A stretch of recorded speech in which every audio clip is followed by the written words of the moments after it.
you ready, kids? Aye, Captain! I can't hear you!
Ahoy there, mateys. It's time to set sail on another episode of Unconstitutional Awakening, the podcast. I'm your captain, Jimbob Oval Shorts. And this evening, we've got ourselves a pretty cool guest, man. He's an author, journalist, all of the above, out there fighting the good fight, as he states, since 2015, but fighting it real hard in the past few years recently with Winnie the Flu and everything going on there. And, he was introduced to me from my buddy Nate over there at the Reality Czars. His name is Jeffrey Hann. And this guy is a pretty cool guy, man. He calls it like it is. And even though we're two completely different people that have led completely different lives, it seems we have come to a lot of the same conclusions on a lot of things. And I think that's pretty swell, man. And when people do their own research and they start coming to some of the same conclusions, it lets you know that maybe the story we're told isn't true, but who knows, man? All kinds of cool stuff. But, man, I think this is going to be a fantabulous conversation, man. This guy's super serious. He's got books out there, man, and his website's pretty hot, and everything he's always out there doing is pretty hot. He's got himself thrown off Twitter and stuff. And he's another band bro like the rest of us, Good stuff, though, man. But I've been really looking forward to this conversation, and I can't wait to share this one with you guys because I think you guys are going to enjoy this one a whole lot. Luis is going to, join on with me on this one. And I think we're just going to get into some really good things this evening, man. And of course, anything we do talk about or, we bring up or whatnot, or even ways to get back to Jeffrey here after this episode can all be found over there at y'all's favorite website on the internet, unconstitutionalawakening.com. Your home for everything Captain Conspiracy of the Freedom Pirates, man. We've got all kinds of great things going on over there.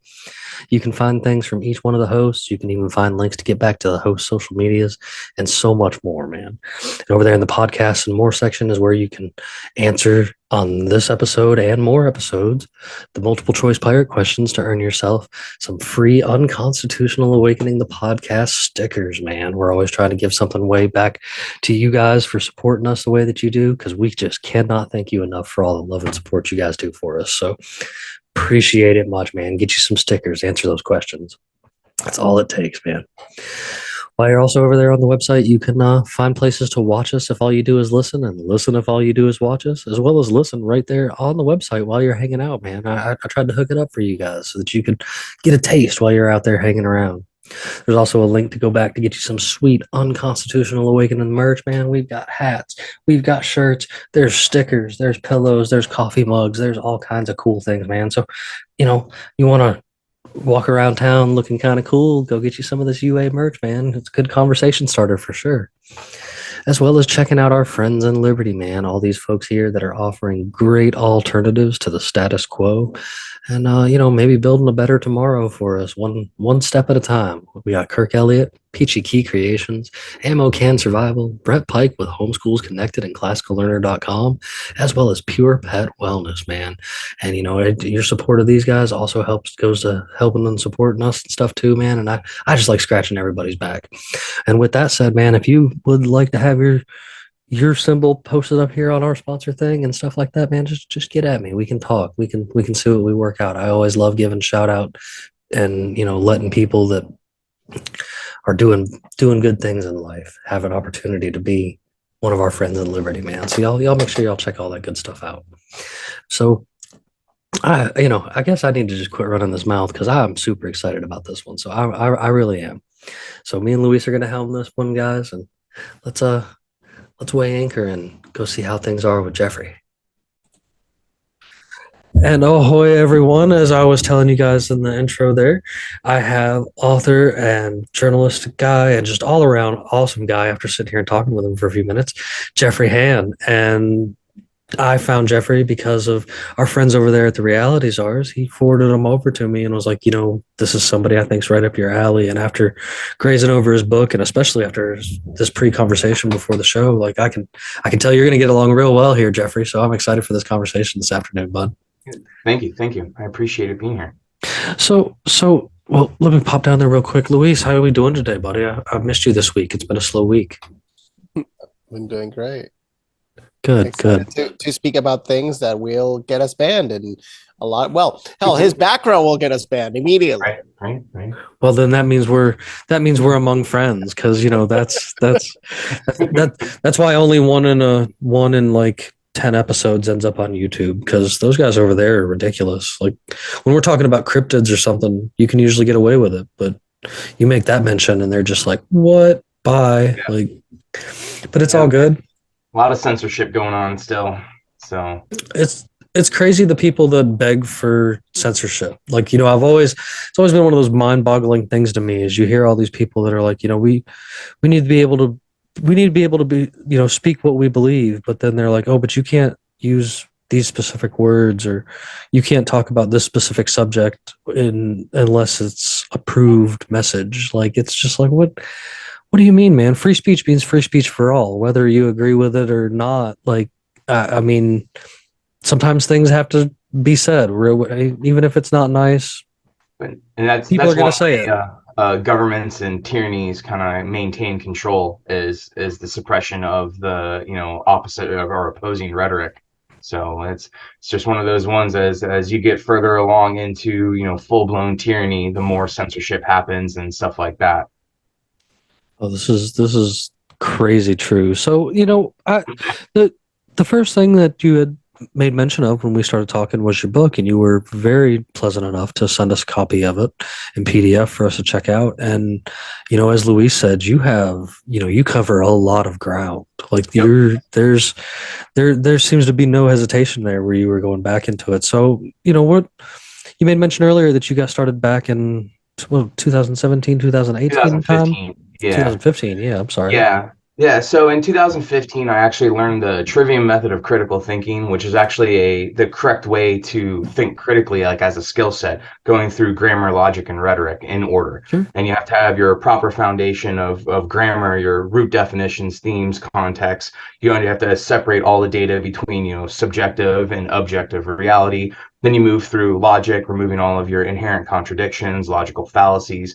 And then from that, you actually produce, true actionable rhetoric. Once I learned that and started researching everything I'd been taught throughout my life, through public school and stuff like that, I realized that most of this stuff was either flat out lies or, omissions of truths and like everything gearing towards a specific direction. So I started writing, articles. My first article was on why taxation is theft. And that kind of sprung me directly into anarchism, like real quick. And so I became an anarchist, in 2015, started writing in 2016, and then just have been writing articles over the years. COVID hit. I was already, in 2019, I wrote an article on vaccines. And kind of that was my first introduction really into the vaccine industry and all the unethical and immoral, situations that the whole industry is surrounded by, and how all the vaccines are, liability-free products, which it's the only liability-free product on the market. And so that then all of a sudden COVID happened, and I was immediately like, hey, this narrative is completely different. I was reporting on it because I mainly post on Instagram because Twitter suspended my primary account. So I moved away from Twitter. And that was, 2019. So I started using Instagram and I started posting about COVID. And I was just like, hey, this narrative is different. And it just kind of blew up. So I ended up writing a 14,000 word article on COVID early 2020, kind of going through all the conspiracies, pointing out that, hey, this was definitely a lab leak.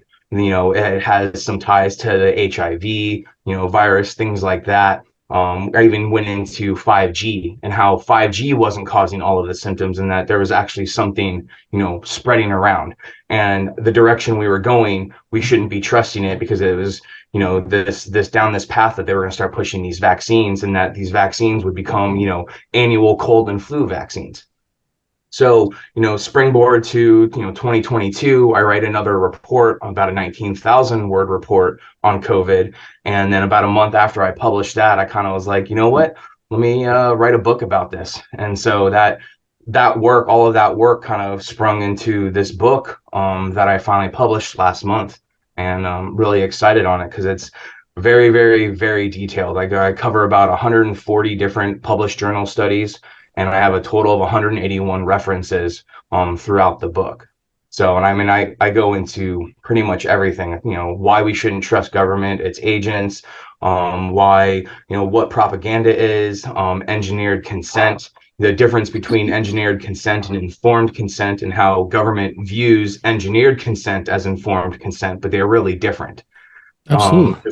Yeah. So, and then I talk about COVID. I talk about the full history of it, and, all of the connections that the government knew it came from this lab well before it was ever announced. Like, at least in September of 2019, they knew for a fact it had been released. And then they didn't actually say anything, it wasn't officially discovered until December of 2019. And then they pushed the whole back to human jump this entire time. Well, in my book, I show why that isn't true, and how Fauci knew and was pushing hard to keep that narrative, because if everyone looked at the lab leak theory, you would see his fingerprints all over it. You would see Bill Gates' fingerprints all over it. And now, of course, after I published my book, about a week after, the Department of Energy and the FBI came out saying, oh, no, actually, it was a lab leak. But, conveniently enough, Fauci has already announced his retirement. So it's kind of one of those, I believe he knew that was coming, and he's like, all right, I'm going to retire so that he can kind of skate any, criminal justice or anything like that. Because, a qualified immunity type thing. I was about to say, across the board, it always seems to be when something is coming out, regardless of where it is. You've got like the prime minister in Australia not that long ago that was like, nope, I'm out, and you've got people in other countries and stuff that like to step aside, or, other, even CEOs and stuff of companies, like right before something goes sideways. That was the biggest thing. So Yeah. I was going to ask you on two parts. One, what's the earliest mention? Because I've seen up to February 2019 in the US of a COVID-19 in a university. I forgot. Sorry. In a reputable university, there was research on what is now that. Then there was that the United States requested Moderna to start making a vaccine in December. And the back end of what Moderna is, which is hedge fund money, is it's in itself like very dark. Their only product People don't understand. Moderna was nothing before a few years ago. Their only product is their mRNA COVID-19 vaccine. All of their products prior never made it to market because they always failed, animal testing and stuff like that. But, during an emergency, who cares? For them, they could just push it through. And the only reason they got an okay is because they had all the darlings in the right place, and they had all the friends in the right places, but not because they had any actual science behind it. But what's the earliest you saw of COVID? I have seen early 2019. I even go back to like 2016, where there's that's SARS-CoV-1. Yeah, doctors talking about hybridizing these coronaviruses and doing gain of function research. So it's been going on for years, but the earliest I could really find a true COVID-19 potential leak was roughly around September of 2019.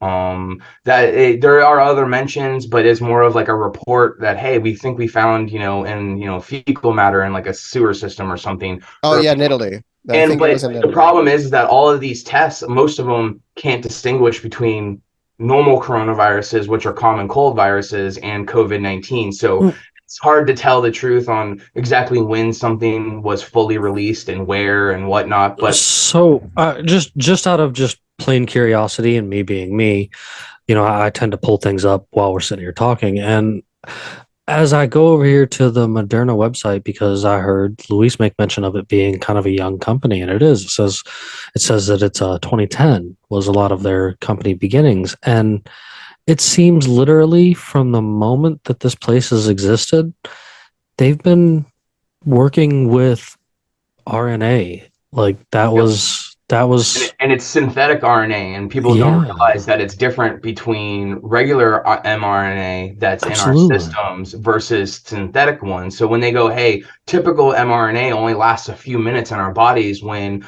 our genes or our DNA sends these messages to our cells on telling them what to produce.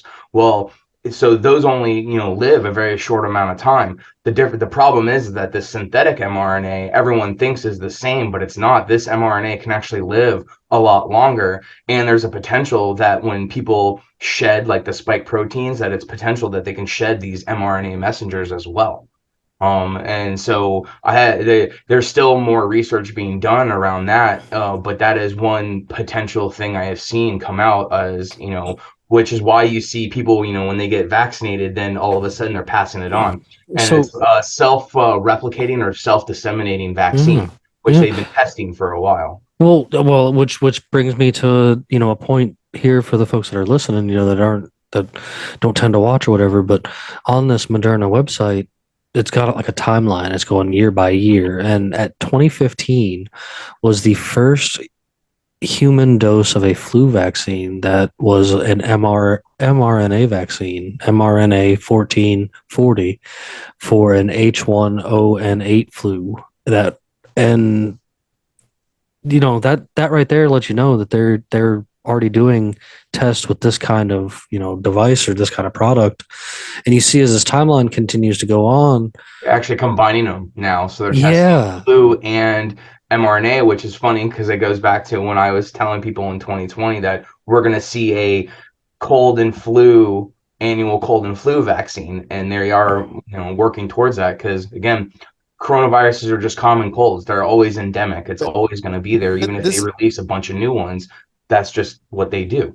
The thing about this technology is that it's specifically geared for cancer, to design a specific vector of attack for a specific patient.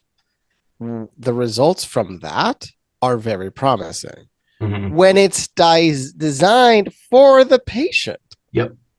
And when it's designed for a specific treatment, that's when it's shown great, powerful results. Mm-hmm. But it's not really a vaccine. It's a vector of attack for a disease. And I believe Moderna is now coming out with a vaccine that helps repair heart muscles. Oh, of course. And just like so Pfizer sells the best a heart they created the problem and now they have a solution. Yeah, because that's one of the major things that we have found is that people are having heart damage from these mRNA vaccines. I mean, and it can take years after you get injected and have damage to your heart for anything to actually come up. And it's it's just a broken window fallacy. They break the window and then they provide the solution on how to fix it, and they go, look, everything is working great. Are we going to mention, did you just see 2 days ago that the head of the CDC said that it did come from a lab, that Fauci did hide it, that Fauci did fund it? I actually hadn't seen that, but it just validates already a big chunk of your book. Oh yeah, yeah. It's like let me have this clip of the head of the CDC. Let me read you the transcript of the head of the CDC, basically saying, "Burn him, burn him, burn him, burn him." And I think that's why he already announced that he was going to retire, because he knows that they are going to sacrifice him to that, blame everything on him and be like, oh well, and then he'll just kind of fade off into the distance while still making millions from everything that he's done. I mean, he should be stripped of everything. He has patents around HIV and the sequencing of some of the HIV things, and I have it in my book. And that those sequences were found in the spike proteins of the COVID-19. So if Pfizer and Moderna use those sequences in their mRNA to produce those spike proteins, they have to pay him royalties if it's that specific sequence. So there's a potential he's making millions secretly behind the scenes off of every single vaccine that's pushed.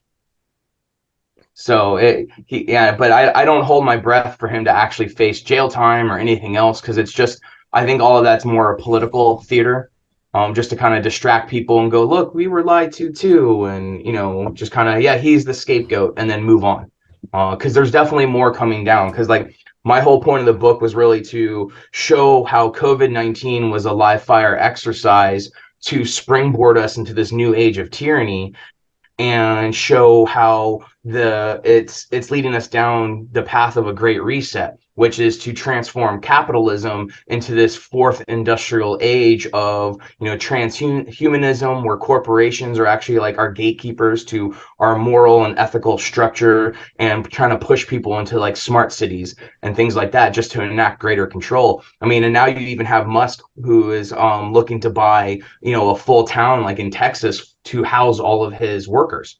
And it's just kind of going down this path of this great reset and what their whole purpose is for it. Trying to get everyone away from, what you normally think capitalism is. Well, Elon, what he's doing is actually he's building a brand new city, a brand new town, and he named it Snail something. I don't forgot.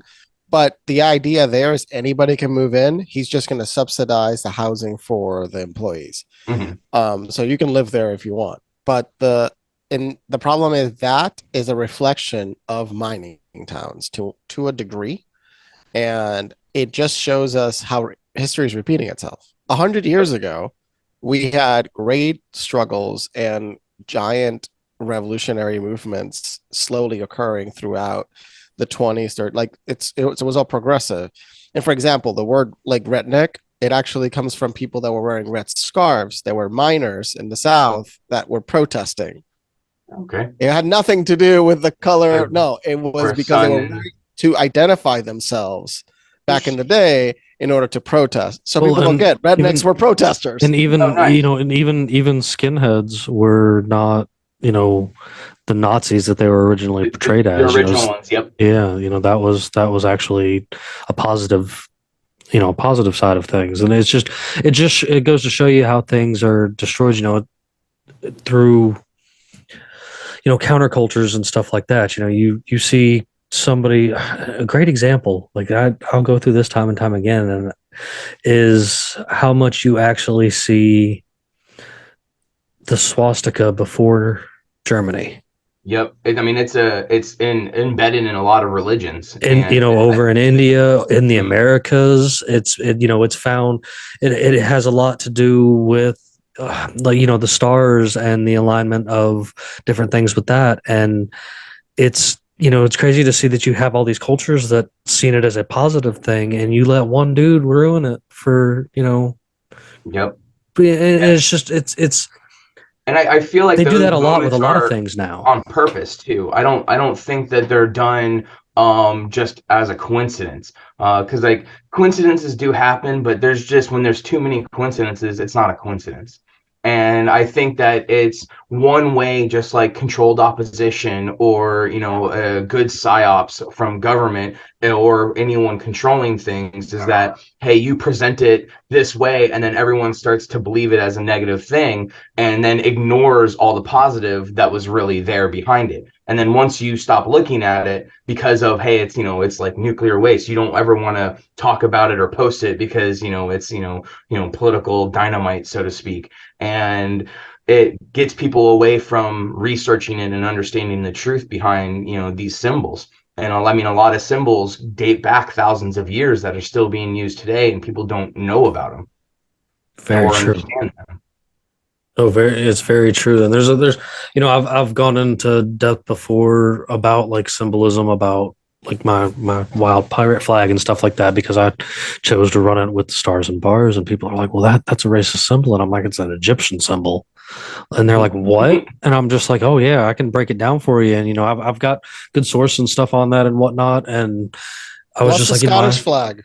Yeah, plus the Scottish flag and stuff like that too. I mean, there's a lot of other places that have used this kind of symbolism and stuff like that. And you just people have. I think it's the whole idea of cancel culture in general is just silly because like you, I don't know, you take it and leave it, good or bad. You should learn about it, even if somebody did use something as their symbol or whatever while they were being a atrocious group.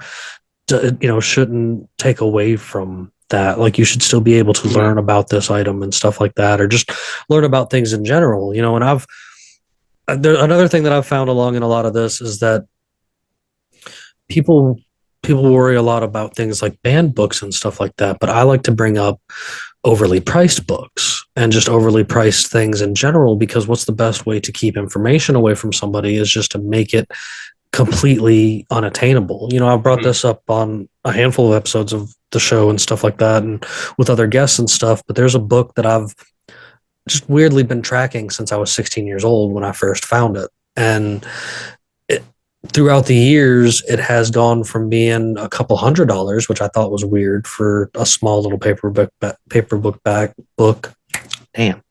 to $5,000 to get your hands on this book. And it's just like, it is, and I searched for years and I've finally come up with a PDF, and I actually keep it. I've shared it with a few episodes, and I keep it in a public, like Google file thing that you can go off of my link tree to find and stuff. But it talks about alternative ideas of history, or, different viewpoints from history. And it seems when you find things like this, that people just want to try to negate away from it as quickly as possible. Even when you have mainstream, popular scientists like Graham Hancock and stuff coming out and saying, no, there's evidence that this myth isn't a myth, like all the lands down in South America and stuff like that they found, and the old cities and stuff like that. It's just like, it's not a myth. It's not an old wives' tale or an old legend. Like, it did actually exist. And they're finding those all the time too. Right. And like the second they start digging down a little bit, all of a sudden they're like, oh, there was an entire town here that we never even knew about. What was discovered in Miami, 7,000-year-old settlement from the native people of that lived in that region of Miami. Now, when I was there, I remember seeing these statues of natives everywhere, and I didn't realize at the time, oh, okay, at least they were acknowledging these groups. And I get a developer spent $200 million, I think, on that. Like, it's a crazy project, what's happening there. But at the same time, I don't like their approach, which is really ridiculous. They should be shunned because they should have just said, here, hire more archaeologists, go as fast as you can, but here is like $100,000, go faster. Yeah. Which I know archaeology can't go fast, but you can go faster if you have more people, Like, so if you hire 30 people instead of 10 people, they can like do this slowly. Yeah. I mean, and there's actually a lot of evidence to point that there was an ancient race of humanity that has been hidden from the general knowledge of everyone, and that they disappeared like 12,000 years ago.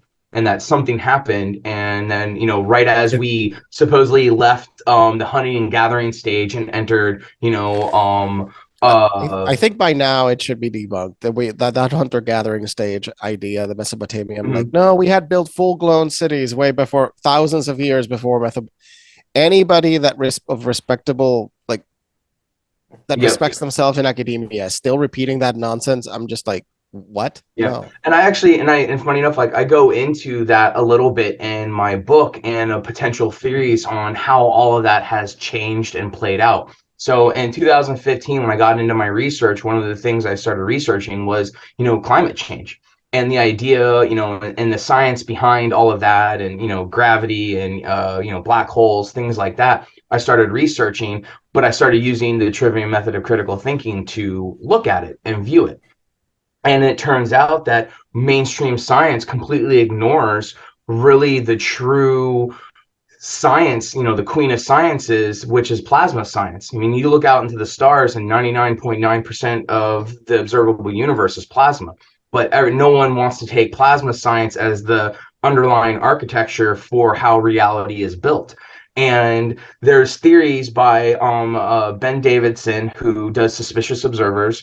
He also has written a couple of books, and he does the Weatherman Guide to the Sun. He's on his 3rd edition, and he goes through the whole process of how climate is really controlled by plasma and the energy coming from the sun and galactic cosmic rays, and the energy coming in through all the different layers of. And there's a lot of validation to that. Mhm. There's a lot of validation to that. That's why we have multiple satellites just aimed Yep. straight at the sun. Yep, and then That's all we're doing. there's a Staring at it. Sapphire project that was done through the Thunderbolts group, and they actually built the star in a lab where they generated 89,000 degrees in a single point using 182 watts of power, which is insane.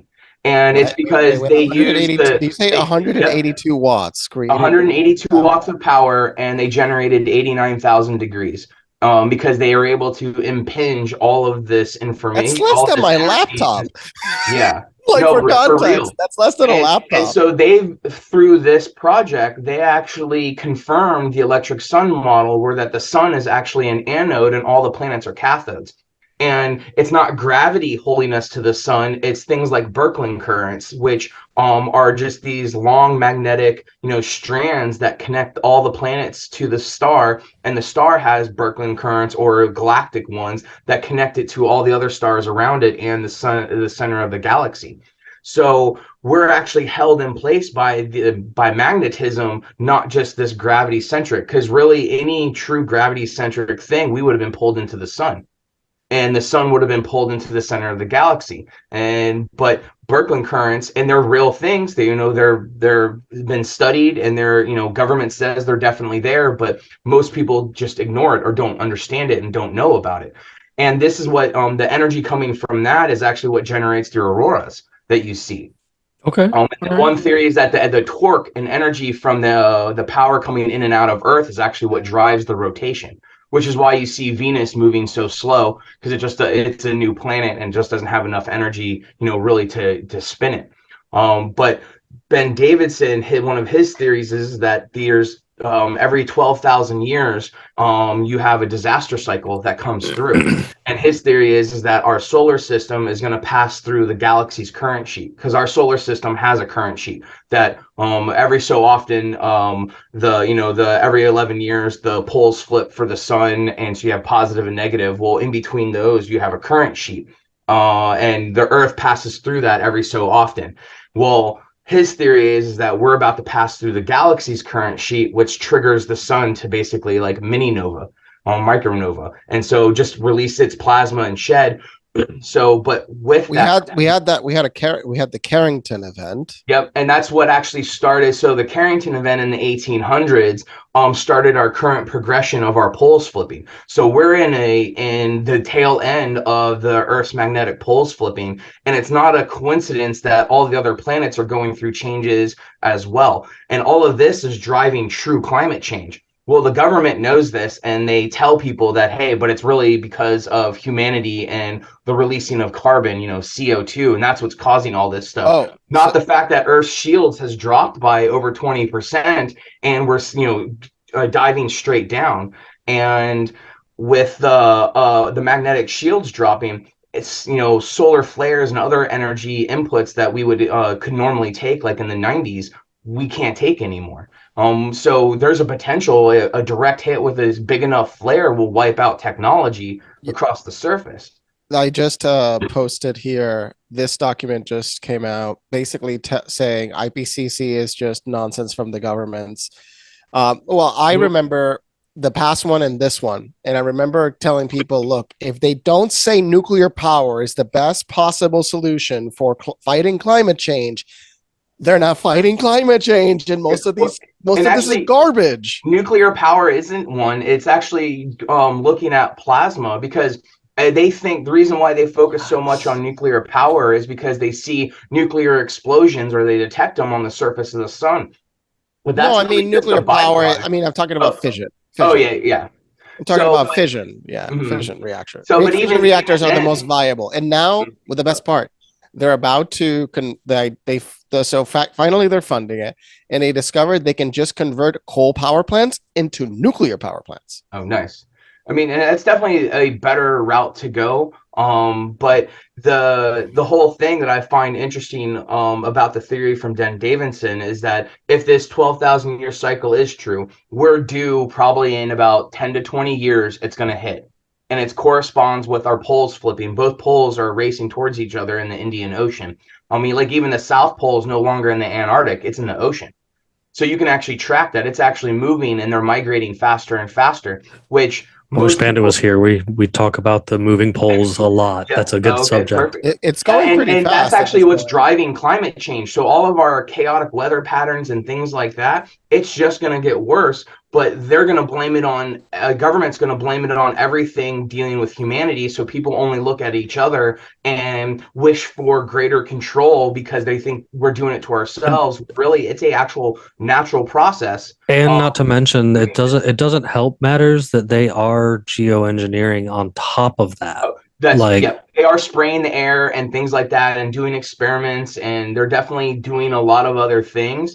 And at times I wonder exactly what they're doing. Like, are they trying to, saturate some area so when this great upheaval happens, like they try to change, those geographic areas more? Because even the Georgia Guidestones say that, perpetual balance, 500 million people in perpetual balance worldwide. And so I kind of always take that as the, potentially the ultimate goal. But during these upheavals, it's the people who run for the hills who get up high, and the people who go underground are the ones that really survive. No one else, because the Earth's going to get washed clean. Ben Davison thinks that the Earth ticks 90 degrees back and forth every time one of these upheavals happens. Well, if that's the case, if it does tick, then the Antarctic actually moves to the equator. And I think that's actually where the ancient race and ancient civilization really was out of, and that's why the military keeps people away from it, and why everyone thinks, oh, there's a giant ice wall keeping you from the edge of the Earth. But really, the Adam and Eve story mentions that. Thomas. Yep. But the scariest part, if any of that is true, that element is we're all screwed. Yep.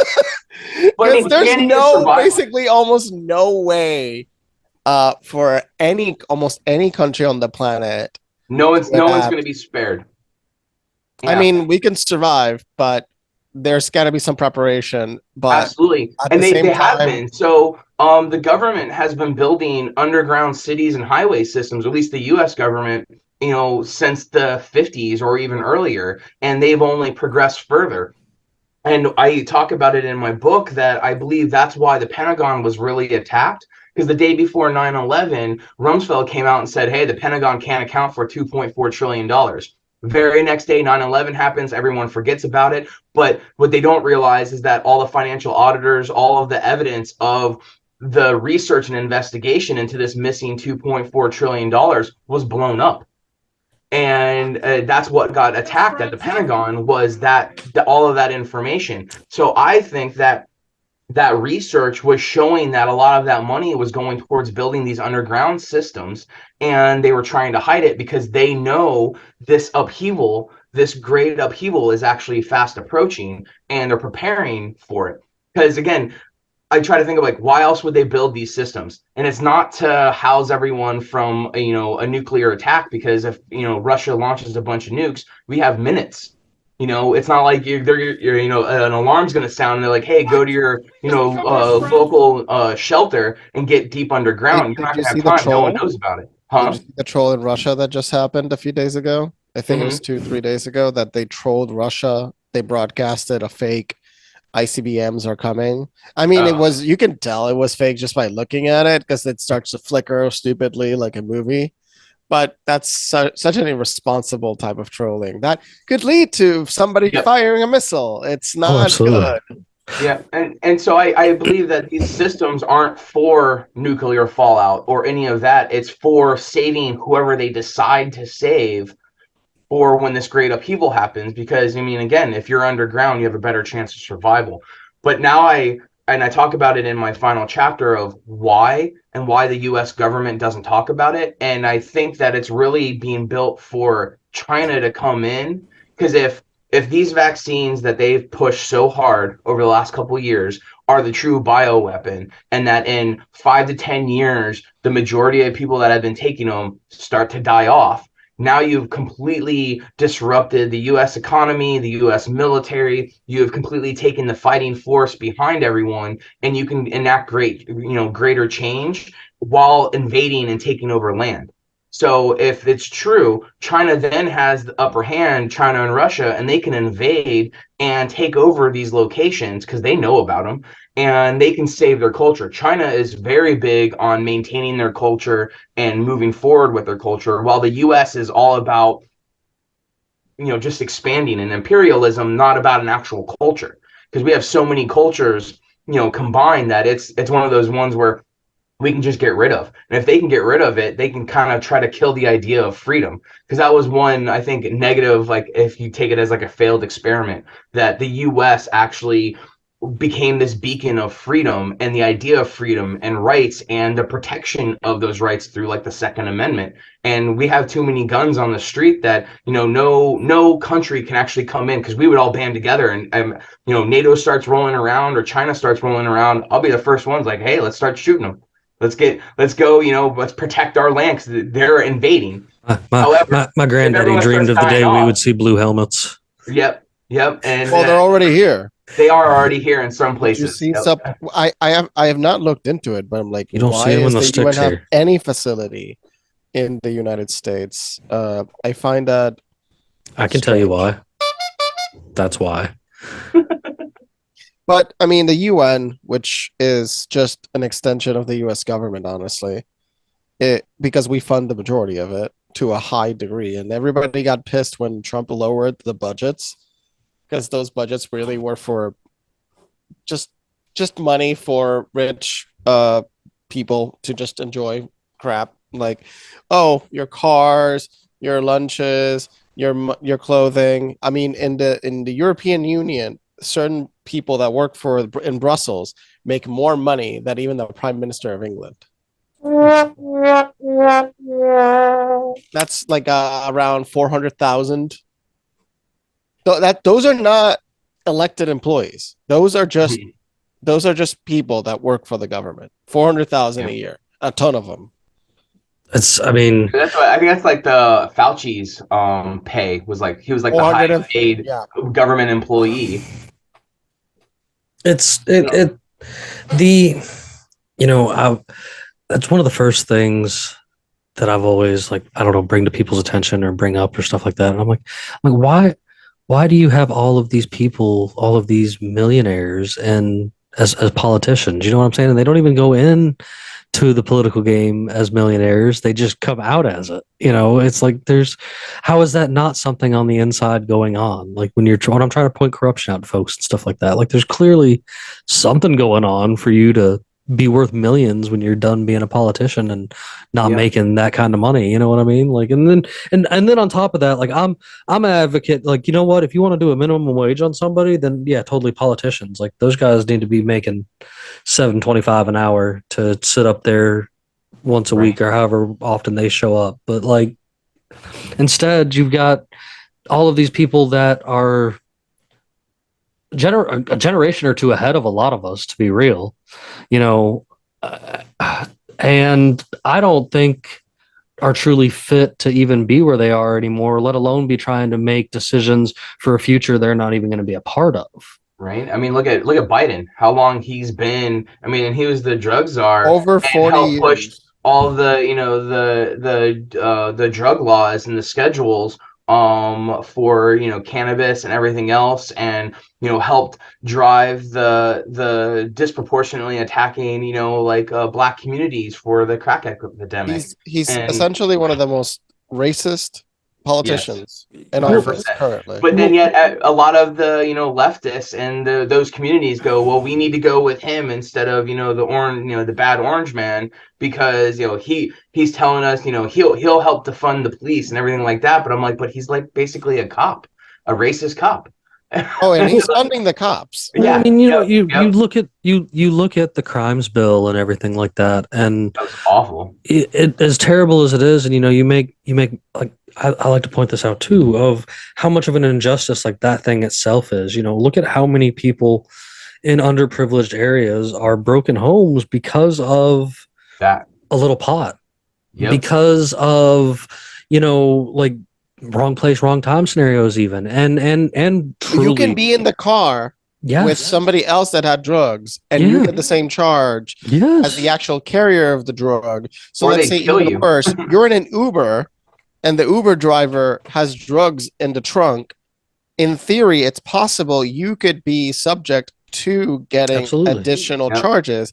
I don't know of current case law that shows cases such a scenario, but it is possible in certain states. Definitely. The rules are very badly written. And then did you know that so initially cannabis was actually just taxed, and it was through the marijuana like tax law of like 1937 or something, and that was finally overturned when famous Professor Timothy Leary actually challenged the government because he got arrested, I think it was in Texas, on charges for not paying like taxes and having it and stuff like that. So he got the Supreme Court to overturn that tax law, and the very next year all the schedules, the Schedule 1 came out, and cannabis was listed as a Schedule 1, and it was because he overturned the marijuana tax law, and so they made it completely illegal. And I mean, even Jefferson said that hemp production was necessary for the security of the country. There's Many so much that presidents we had could hemp.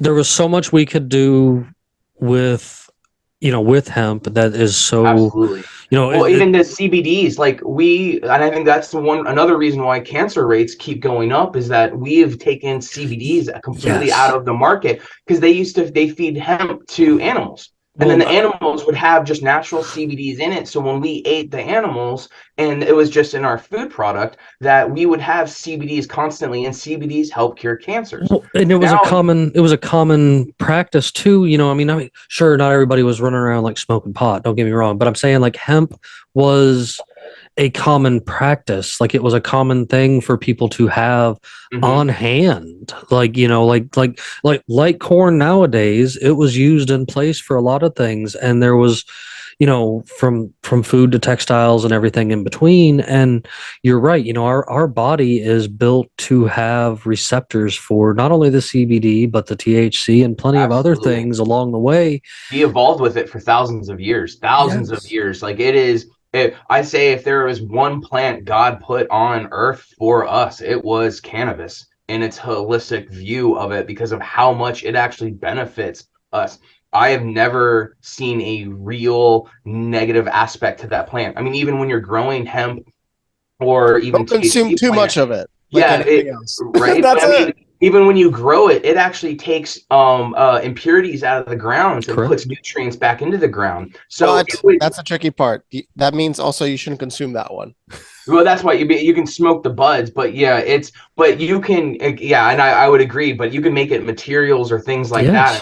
But it's for materials. That's the thing. It's like hempcrete. Yeah, it's carbon negative. Well, it actually absorbs carbon. You can also make oil out of the hemp that, like, you can produce more oil. The idea that they have turned with the corn oil and stuff like that they use for gasoline or whatever now, like that idea came from like hemp oil, and you could easily do that again and not have the problems that the corn oil has caused. Like people have algae and stuff growing inside of their car systems because of this terrible corn oil and this, this ethanol stuff that they're putting everything, like, is just destroying so much stuff. And to kind of rewind a hair, like back to where we were talking about, like where the crimes bill goes after things, like you think about a lot of the place where we are now and looking at like how much the idea of masculinity is attacked. And I think that things like the crimes bill and stuff kind of help lead up to that, because you have so many men taken away from the family life and put into the system.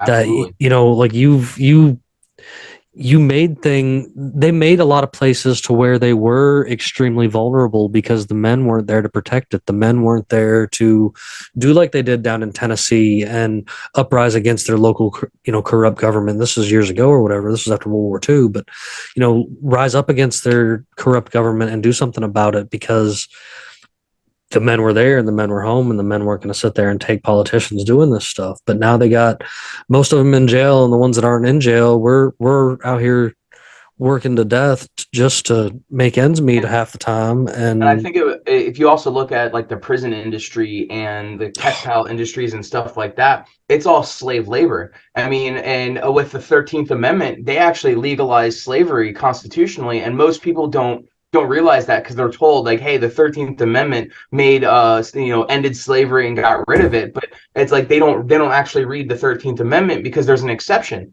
And if you don't understand what the exception means, it means, hey, it's legal only when you list at this exception. Well, the exception says that if you've been duly convicted of a crime. Well, who defines a crime? Government. And so they're like, hey, jaywalking, bam, you're a criminal. Now you can go be a slave and working the field for someone who's making money. We bring this up a lot over here because down in here in Georgia, we still have a lot of work camps. Like I'll make joke and make reference. There are places in the state of Georgia that are just like the movie Life.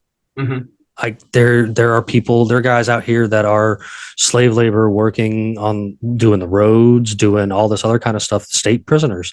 Yep. And it's not just the state prisoners, it's also private prisons that are out here having them do all kinds of things from building to chicken hatcheries to slaughtering. And a lot of them are nonviolent offenders. There are people who did a victimless crime like jaywalking or smoking some weed, cannabis. And the problem really lies in why aren't they compensated properly is the whole context where it is horrifying.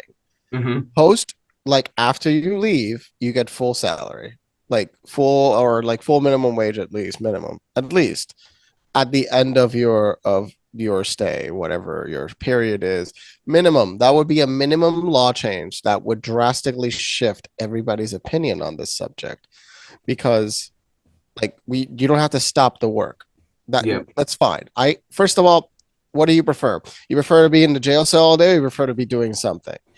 But if that doing something at the end equals $7,000 in extra money, so when you leave, you have a little cushion to survive, the amount of recidivism, I believe I said it right, would drastically go down. Well, they don't want that. And to bring that point, I've had him on the show, and he's a personal friend of mine too. Like he worked at a chicken farm slaughtering chickens, and the entire time he was locked up. And they did incentivize him with 11 cents an hour. Oh my God.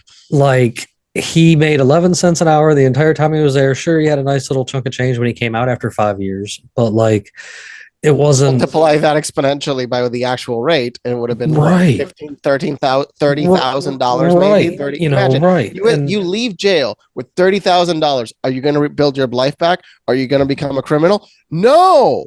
And that's the worst part of it all. It would lower drastically crime rates all over the country. Yeah, and I got into this whole research. I wrote an article on it was called Conspiracy Theory, and it detailed on how JP Morgan and the CEO of JP Morgan at the time was lying about Bitcoin.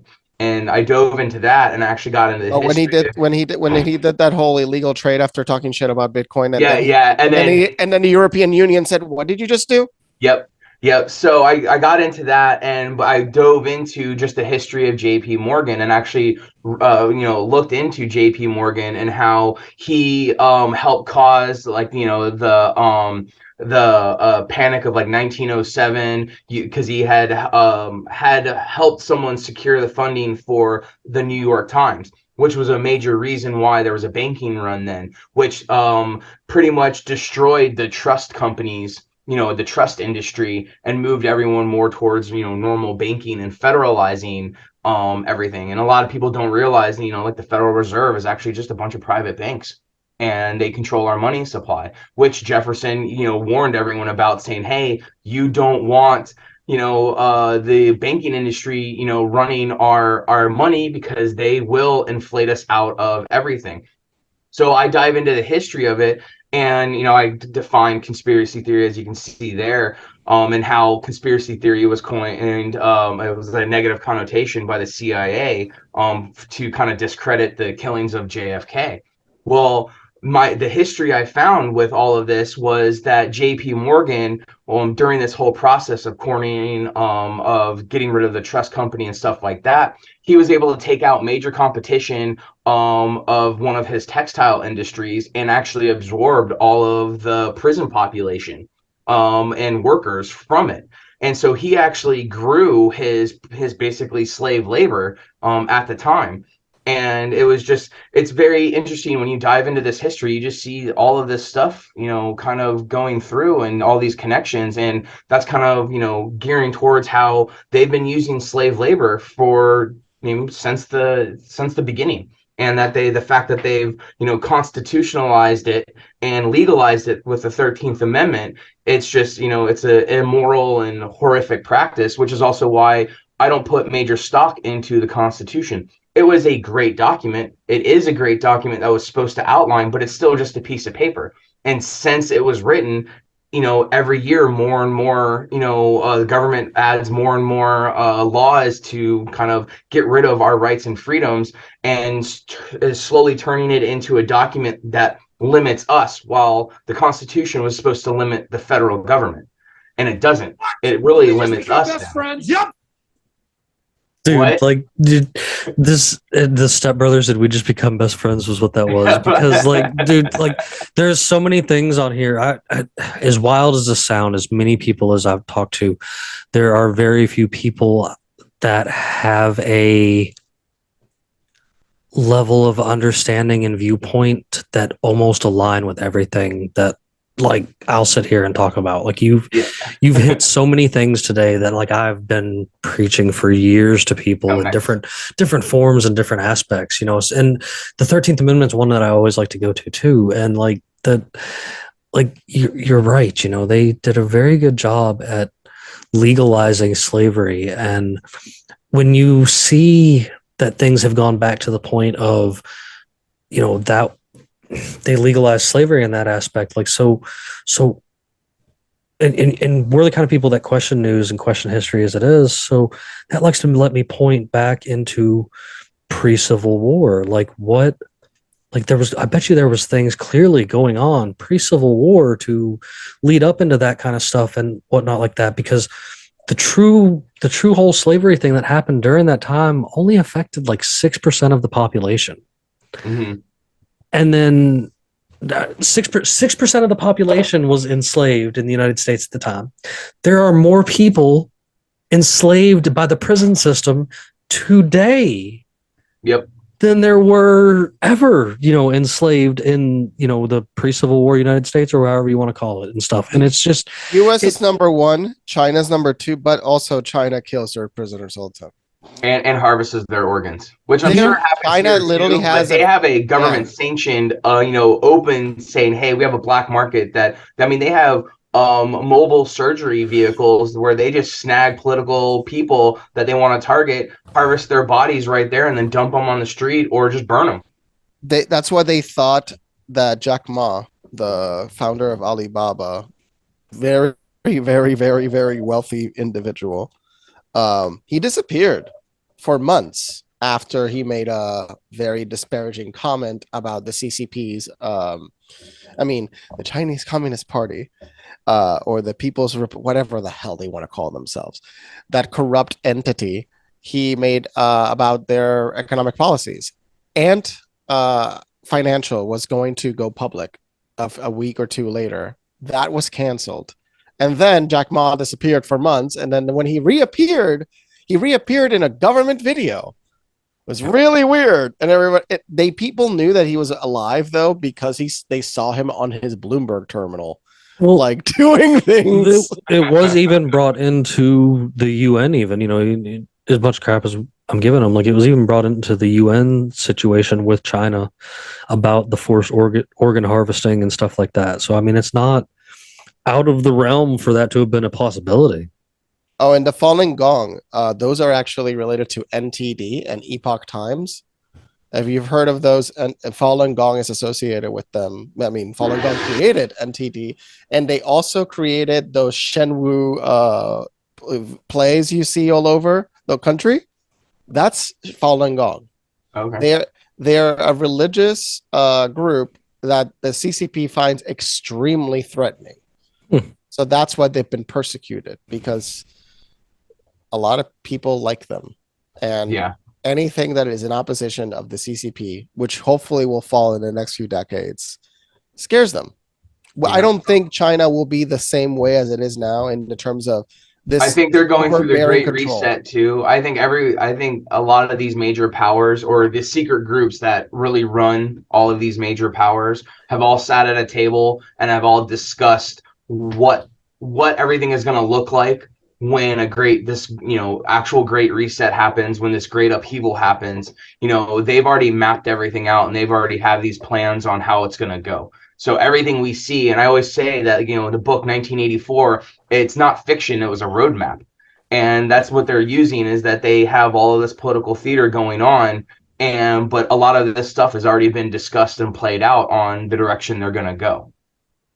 So it's definitely interesting how things are playing out and where we're going. But what is not in question is that things are about to happen a lot faster. The economies of the world are going to collapse. We're already on the brink of that anyways. The supply chains are all... It just happened. Do you see the bank collapse of Silicon? Yep. So the crazy part with that is, so the majority of the depositors' money was not uninsured.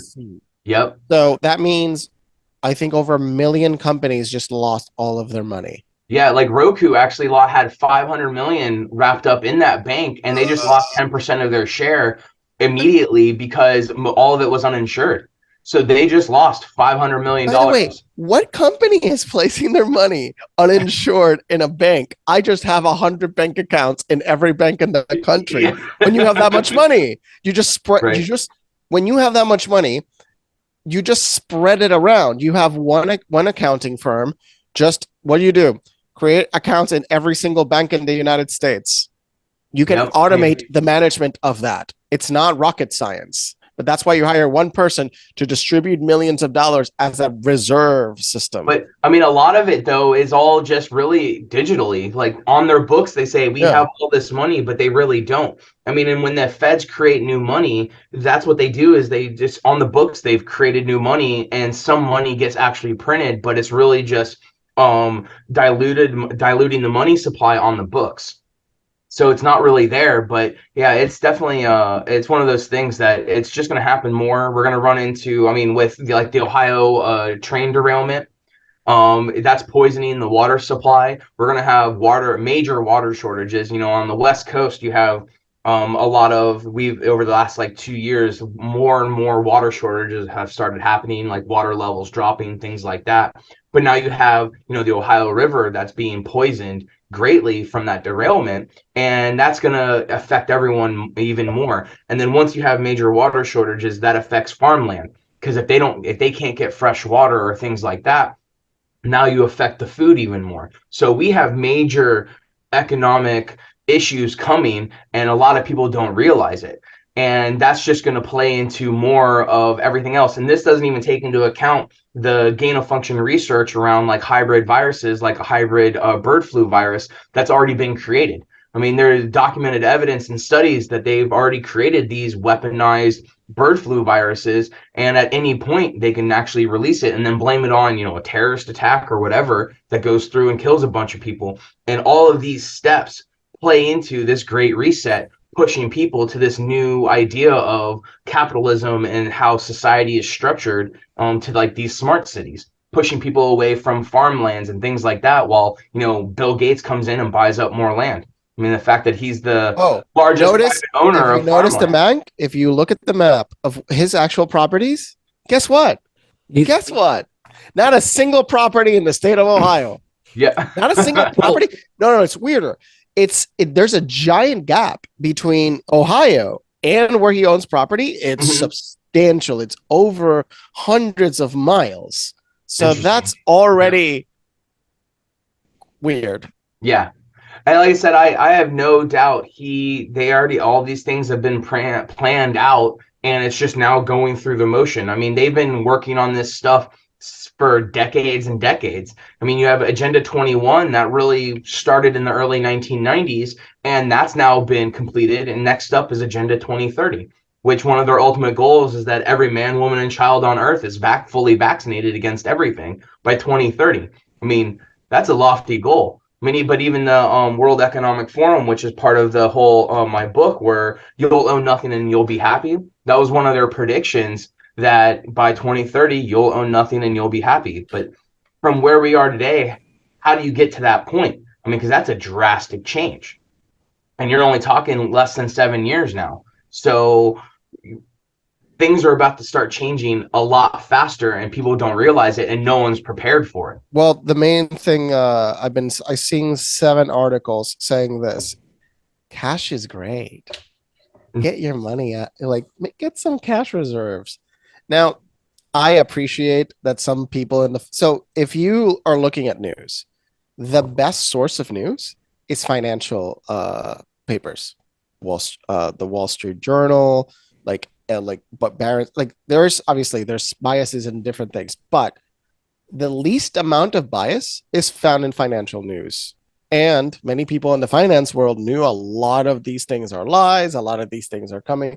When you talk to people in the world of finance, especially high up, they're like, yeah, this is a lie. This is a lie. This is a lie. Yeah, we all know that. Oh, yeah, the regular people don't, but we do. That's how they look at it. It's like, yeah, the dumb-dumbs. Yeah, but I mean, and a lot of them, when you actually look into their history and their ties, they're all connected to these different financial elites and stuff like that.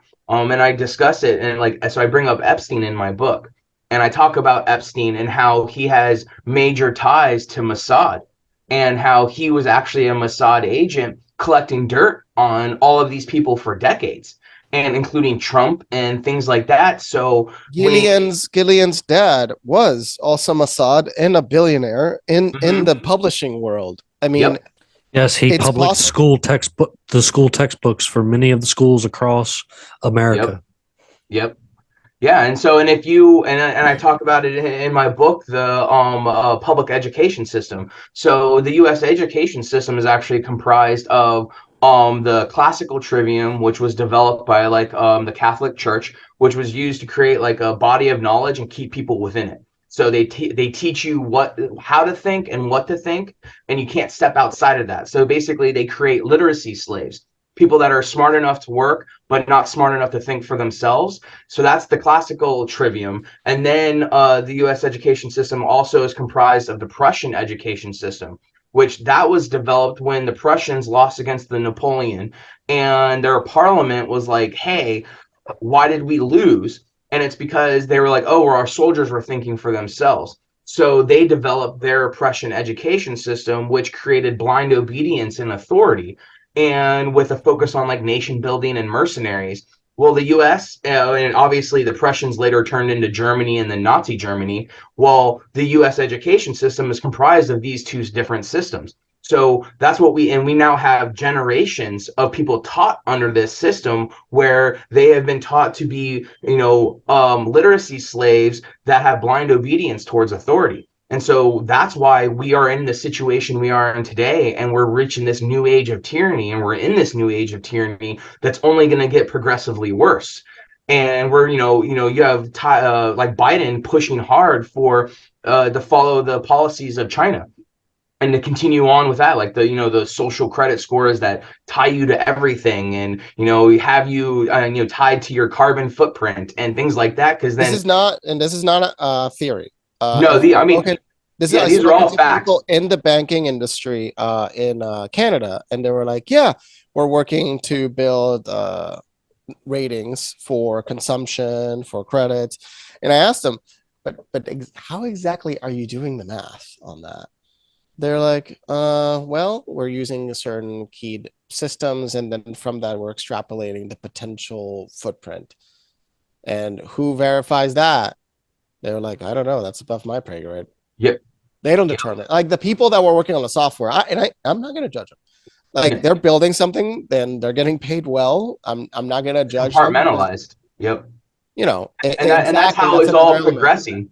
And a lot of people don't realize that all of this stuff is actually all connected, and there's a purpose behind it, and it's not just some random coincidences that it's happening, and it is all connected. I mean, and it goes back for, you know, like I said, generations, and you can see this progression if you go and look, if you take the time to research and discover the truth, and not just discredit it because government said to discredit it.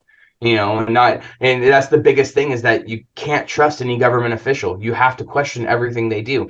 They might be telling you the truth, and it tries to get you to buy into them.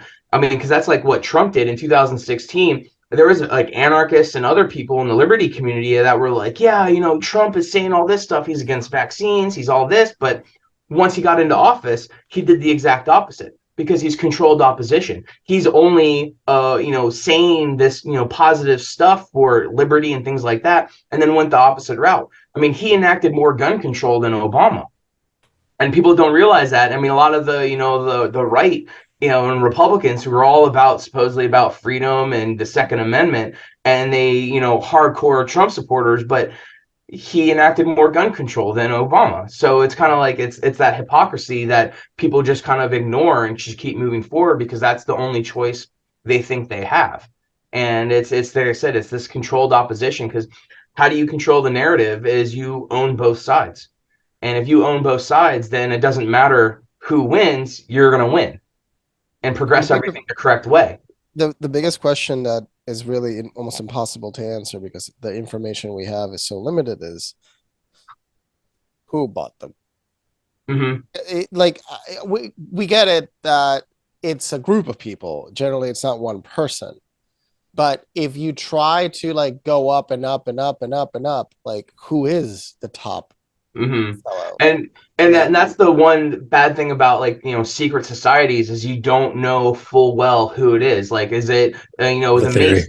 Is it the Bavarian Illuminati? Are they actually still around? I have a wild theory that I've been perpetuating for years now, that it seems a little off kilter, but when you do the research on the person himself, you do start to question it. And now he's apparently going after people that talk about him on shows and stuff, so I'm going to do it anyway. But Jim Carrey is an awfully interesting person, and I have said time and time before that I could totally see him being the architect, if you will, from like the Matrix or whatever, sitting in the room with the computers, and people are like, why? And I'm just like, because there's so many interesting quirks about this guy, and there's so much of his work. Have you seen his website? Well, I'm saying though, like, okay, like his website, any writings he's partaken into, anything that he's really produced and put out there, even in his acting, is very, I guess what you could say, meta in a way, you know, like it's like the Truman Show, of course, is the best example ever. Like there just seems to be so much in that alone, you know, that you're just like, he's making fun of us. That's why he's a comedic star. He's very like, possible. Like, he gets a kick out of living it out and showing it to us, and we all think it's just a comedic joke. Well, and I talk about in my book the Aleister Crowley and his religion, and how they infiltrated Hollywood and got everyone involved, and how L. Ron Hubbard was part of their sex cult. And what do you know about the Frankist? Huh? What do you know about the Frankist? I'm not sure. That is something I highly recommend you get into, like especially speaking on Crowley and stuff like that. So we've got a cool friend of the show here that kind of turned me onto it, and it got me searching back into it. And it's been traced back to before the Frankists, but they're just kind of a prime level of this. And they were big into practicing Jewish mysticism or Kabbalah and the laws of inversion, and doing things intentionally opposite because it was, you know, it was holier to do it like that and stuff like that. And weirdly enough, you see that there's some like Frankist ties going into like Adolf Hitler and a few other guys. And, even prior to that, when the official Frankists broke up, some of the remaining Frankists became the Baptist here in the United States. And it's weird how there's all this crazy backwards stuff going on. And, you make mention of the Crowley thing, and, that our buddy that I'm speaking of, he actually is a practicing Mason, and he has shown me some really cool points of how Crowley was actually clandestine, and like a lot of the things that he was doing, even like the church of the Mason or whatever, was like, whoa, like this dude's a nut job. And he tried to incorporate them a little bit. And he tried to incorporate it and stuff. Yeah. I know they shared lodges at one point, at least where he was, and he wasn't fully a Mason, but kind of like an offshoot, and kind of integrated somewhat into it. But he was involved, but it is a separate thing. All of this led to a really interesting thing, and I've been mentioned before of how, especially today, like just how kind of evil and like mad scientist like almost like the Catholic Church is. There's a lot of spooky, weird stuff going on in the Vatican and things like that. And my buddy had made it a good point there to bring up to us that the Catholic Church has been running a smear campaign on the true Masonic Church for a very, very, very long time. And it makes you wonder about, because I had an interest in the stuff, and I had family members that were in it and stuff like that. I never partook into it, but after talking to this guy that we met, and me and Luis had, this was one of those that ended up being a me and Luis thing, and we had like a 7-hour conversation with this fellow. Right. And like there's so much historical documents and so many weird things to show, like, and I'm not sitting here trying to say, that the Masons are trying to save the world or something like that. I'm not trying to say that, but it seems that there's definitely a difference in like your average local Masonic lodge and there's different Masonic lodges. There's sure. Real ones. There's the fake ones, and the clandestine ones and stuff. But I'm saying, and then these crazy, like truly inverted type secret societies like Skull and Bones and stuff like that have been doing all of these weird things, and people try to relate them to the same thing. But my relation to the same thing is that just like with religion and stuff like that, they all actually have the same mystical, star-based kind of weird magical kind of things that they all get to it a different way. And as my medium friend that comes to the show and talks to me has said, it's not that the occult practices they are using are evil, but they're using them with evil intentions to control people, instead of using these amazing abilities that we could, that are basically like a Christ consciousness that could, actually help everybody in a positive more way, instead of using it for a greed control kind of thing. And, back to like this makes me get into like the thing of like, lizard people secretly controlling the world and having us mine gold for them. It's just, I know it sounds far fetched, but it makes you wonder, like, where did the idea come from? That's the weird thing. Like, where did that idea come from? Oh, the lizard people? Because I would say there's two ways to look at the concept of the lizard people, and that's just my opinion, obviously. But one is there's something weird in the history of the human race that mentions lizard-like beings, and the second one, which makes sense to some people, is it's easier for you to imagine that these horrific humans are not even human, right? To accept that they are human. So that is just a sign of how inhuman some of these humans behave, and how we prefer in our minds to think that they're lizards before that they are human. And then who knows that is it psyops being pushed to discredit people, and discredit things, or where they, some where people, they put them on like adrenochrome and they have schizophrenic like outbreaks while they're on it during these like rituals, and then people come away with, oh no, there's definitely lizard people controlling us, and that's why we have to bow down to them. Or is there really other dimensional beings coming through that do have that, or aliens, like actually in our universe, not even a different dimensional being? So there's definitely wide range of possibilities that I don't discredit. The simplest solution is just there's humans that are really screwing with everyone, and they're just evil people. But it's definitely, I don't discount any of the other stuff because I don't have evidence contrary to it, and I can entertain the idea. I believe in other dimensions. I believe, you know, Oh, I in do space too. that's real and that there's aliens out there. So if that's true, they could definitely be here. And so it's kind of like, you know, but does it really Like change anything for me? like a whole Men in Black kind of thing. Like they're working Exactly. at your local And post office. it doesn't actually change anything for our current situation. Sure. We're being led down this path and this potential great upheaval coming. And so does it really matter what kind of evil entity is We really running things? we bounce a theory around a lot here.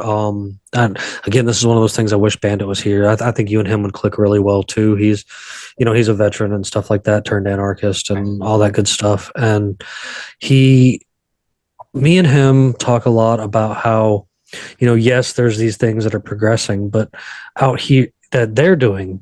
And if you have kept up with like the World Economic Forum or even all these other UN things that are doing all of these perpetually bad things, there is totally the existence of a simulation that was created with the help of like DARPA and some other groups that does have like a carbon copy basically of all of us from all of our data and stuff like that. That's inside, I mean, not a physical copy, but like in the computer copy of all of us. And they run these simulations and the only factor in all of these simulations that they run is that no matter what, they truthfully don't end up becoming successful in the end. It always falls one way or the other, whether it be humanity, whether it be something like, you know, pole shifts or something happens and causes it to, you know, that they fail. And it seems that they are throwing in all the cards and going for a give all because there is a lot failing because of that double-edged sword of the internet and how we have, you know, they wouldn't be trying to silence us if we weren't doing a good job. And well, that's another thing. Good speech and bad speech need to be present. We get to the point that, you know, where the theory, it's the whole Flintstones Jetsons theory, where there are going to be people that can't let go or want to be a part of that fourth industrial revolution. And then you're going to have the people like myself and Bandit who are like, okay, if you want to shut off our money and shut us off from the city, that's okay. My homestead's going to survive. My small little tiny community of farmers that I know and stuff like that, like you can lock us out of the city and create your mega city and stuff like that. And, you know, this gets into that Flintstones Jetsons thing is, you know, they existed at the same time. All the people lived way up above in the modern times and the rest of us lived down here in the Stone Age. And like, I for one am willing to be in, you know, the Stone Age. Like everybody asks all the time, you know, oh, you even host this internet show and stuff, but what if you woke up tomorrow and the internet was gone? And I was like, you know how great my day would be if I woke up tomorrow and the net was destroyed. Like I would probably go outside and the next step. I would probably go lay outside in the hay bale with my goats just for fun, because I'd be like, guess what, guys? Well, I get to you know spend what that more time means? with you. There's no debt. So right. Everything's gone. It's just whatever you can then, you know, hold on to and beans and bullets, my there. friends, beans and bullets and pelts. Yep. Those are things that I think that are good investments. And you were bringing up like the whole simulation thing, and I constantly think about this stuff and about the future and how reality really is, and I try to bring in plasma science to understand it all. And truthfully, only I know I exist because I have that I am, right?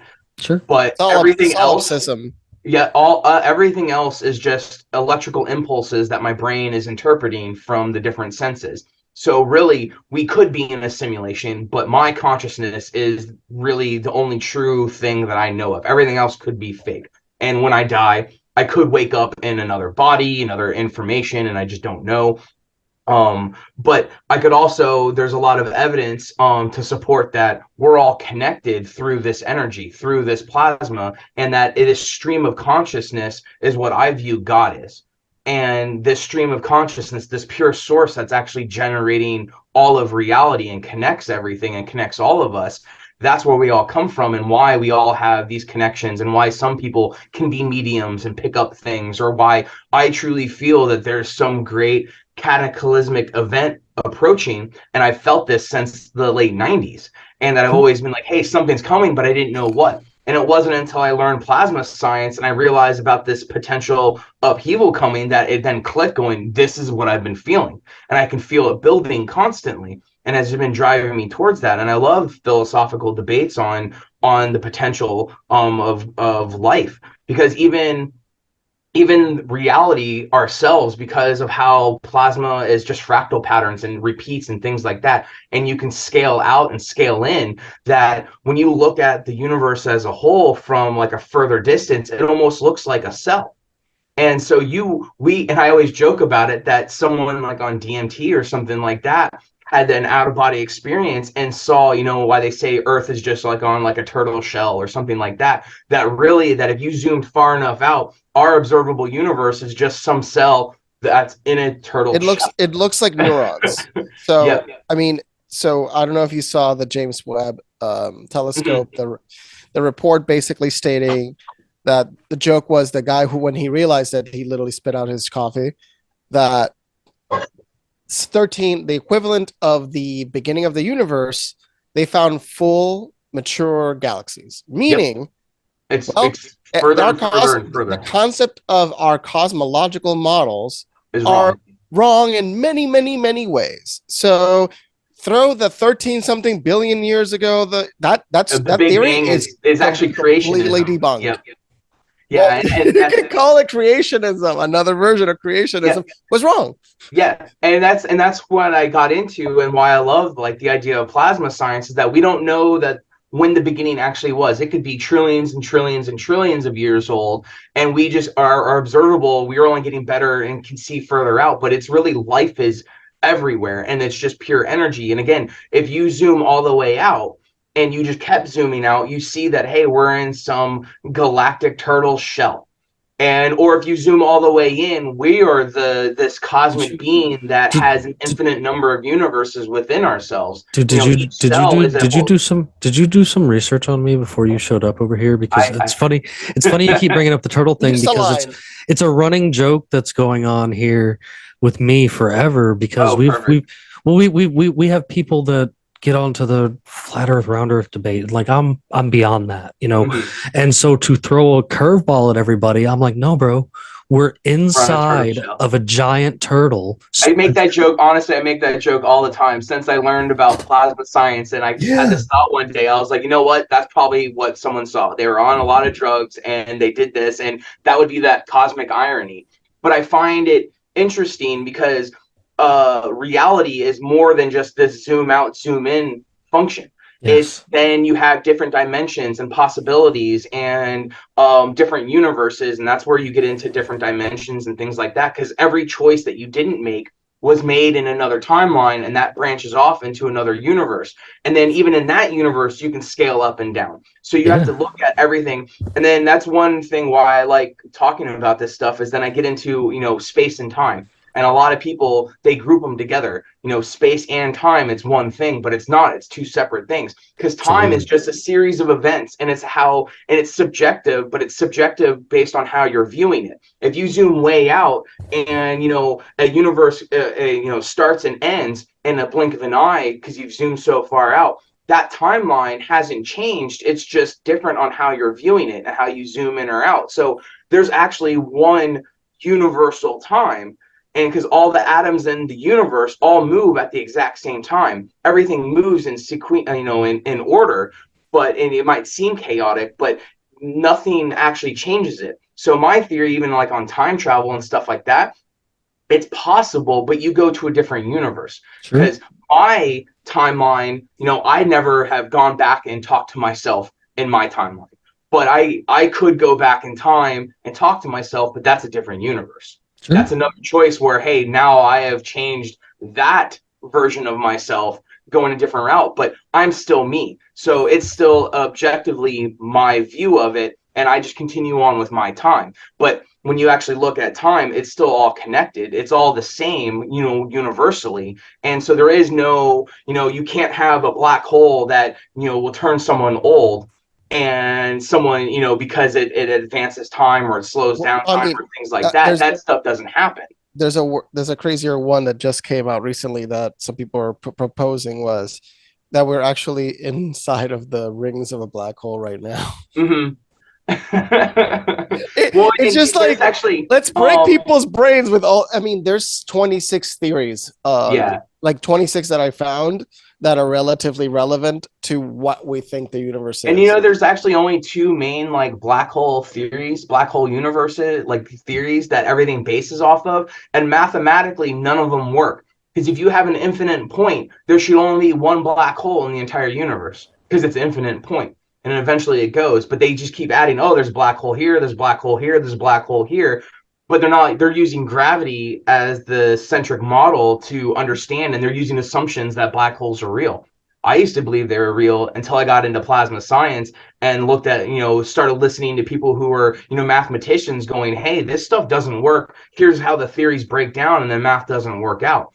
And it's because Like black that. holes aren't real. It's really our interpretation of them and a way to confuse people. The government, at least not everyone in the government, but there's definitely some people that know that, hey, this gravity centric view is wrong, but they're using it to control.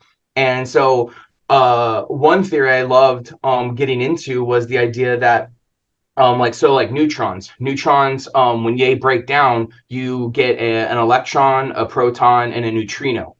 Well, the theory is that neutrons are really electrons and protons paired together, which means that our entire fabric of reality, everything we see, feel, and understand, is various combinations of positive and negative forces, just like the yin and yang in a perpetual balance. You take, a positive, a proton and electron, and you add them together, and you get helium, and then you start combining more and more positive and electric forces together, and you create, air and oxygen and water and all of this stuff. And it's simplistic in nature and works with plasma because, again, it's just this fractal pattern of repeating patterns. And I love diving into that stuff because it just works and it balances everything. And then you take that and you apply it to the whole history of humanity, and you see that a lot of things are wrong. So even take like Roman and Greek times, they knew that the old gods, were actually planets, but they talked to them about it as they were gods. And I always love to look back is that if everything was as it is now, where we've, for billions of years, we've circled the sun and we haven't really moved and nothing has really moved or changed much, then how did they know that there were planets out there? How did they really see? Because, I mean, it's hard enough to convince someone like, hey, that's Mars. And, that's a god, but it's a small little dot. How would you know? You never saw, the Mars getting taken out by a thunderbolt of the gods. Like how do you convince people of that stuff? You actually have to look at it and go, well, maybe those were real things. Maybe we really did witness Mars, or the god of Mars, taking this gigantic electric thunderbolt. And then when you look at Mars, you see that there's a gigantic scar, etched out across like, almost like 3,000 miles. And we've found Martian rock all over Earth before. So there's a theory that Venus and Mars, they used to be really close to where you could physically see it with just, your eyes. You didn't need a telescope because they didn't have them back then, supposedly. And they could go, hey, this is a god, because you physically see it like the size of the moon close. And that humanity witnessed a basically electrical discharge because Venus got too close to Mars and it etched out this gigantic thing, and a lot of Martian rock then started landing on Earth, which is where you get the story of Mars got the god of war, was hit with a thunderbolt of the gods. And then after that happened, the gods went away, and we went into this circular pattern that we're in today.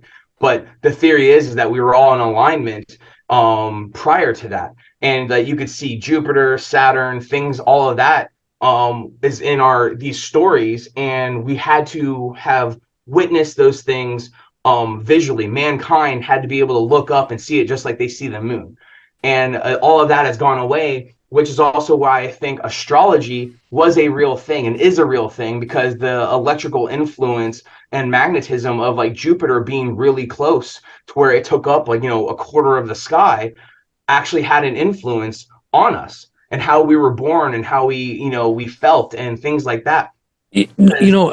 Me and Bandit, this is another one of those me and Bandit things that, we always say that a lot of these ideas they definitely come from somewhere. Like I'm a there's nothing new under the sun guy, and like I don't know why I'm attracted to this planet talk thing so much, but I am. But because you have seen played off in a lot of different movies or different things that in space where like this planet's so close to this other planet you can see it with the naked eye all the time. And I've always been like, that's kind of a weird thing to imagine, but thinking about it in this aspect, like you're talking that maybe at one point in time before some kind of cataclysmic event or something, like maybe they were more visible. Maybe we could see these other planets as like a neighbor, The like Thunderbolts Project on YouTube is a fantastic channel that I recommend everyone go and look at. They have a bunch of videos actually detailing and explaining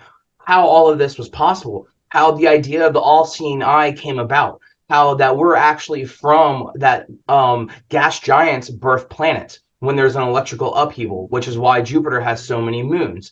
And that when electrical discharges of stars happen, they can birth gas giants or other planets. And that's how this repetition, this progression of galaxies and solar systems happen, is that these things are occurring. And they talk about the Thunderbolts Project. They go over how humanity witnessed the birth of Venus, and that Venus, and Immanuel Velikovsky, in his book Worlds in Collision, actually talks about how Venus is a most likely cause of a lot of the ideas of Satan, the morning star, or things like that, all actually apply to Venus, and how Venus used to be a comet. And all the great upheavals that it caused when it passed over us, and the fact that Venus got too close to Mars and caused all of those stories and things like that. But some of the most ancient culture or cults and things like that is all about Saturn. I mean, a lot of the symbology and a lot of things all focus on Saturn. Well, if Earth really is from Saturn, and Saturn really did give birth to Earth and to Mars, that could be a reason why there's so many of these occults at the upper echelons. They know that that's where we're from and why they worship it so much. And so it's using science to play into all of these stories and show how these stories really were real and really did happen. But it's not, so to speak, God doing it. It was a natural event that humanity has now caused and said, hey, it's because, God wanted to destroy everything. Well, no, it was just a natural occurrence. But it really did happen. Like a lot of the stories in the Bible probably really did happen, and there's solid evidence that they happened. They just are told slightly different. Or the great flood happened. Yeah, Yep. the Great Flood definitely happened. Like there's document of that in many cultures, Yep, and they talk about it, how when on the Thunderbolts Project, there is a video talking about how Saturn before our current sun came into the picture, we were actually in Saturn's plasma sphere, that it had plasma and we were inside it with Mars. And so if we were inside that, and the plasma was actually around us and we were in it, then it would show everything would be purple. And then I guess one of the most ancient cults is dealing with the purple sky, and that when our current sun came into the picture, that plasma sheath kind of dissolved, and then we were in an alignment, which then eventually broke up, causing great additional upheavals and stuff like that until we got into the circular pattern. Could you speak more on that culture? Yeah, it's more like one of it's just that they like it's just one of the ancient ones. I haven't dove fully into it, just enough to just kind of know that it was there, and that they worship basically like a purple sky. But when you think about like discussions of like the Titans before the old gods came into the picture and stuff like that, there's just the different stories and myths and legends dealing with that stuff. And you can't discount it, because a lot of these stories actually were told by a bunch of different cultures, or the stories were handed down. Because, I mean, if you didn't have paper, you had storytellers. You had people telling you the truth about something, and that's how they pass knowledge down. So it's not that you can't just discount it as, oh, it was just a simple story that they were, people were dumb back then. No, how else do you convince someone unless you can go, hey, look at the sun, or look at this, this God. The God is right there, and they're angry, and they're attacking us because you did this.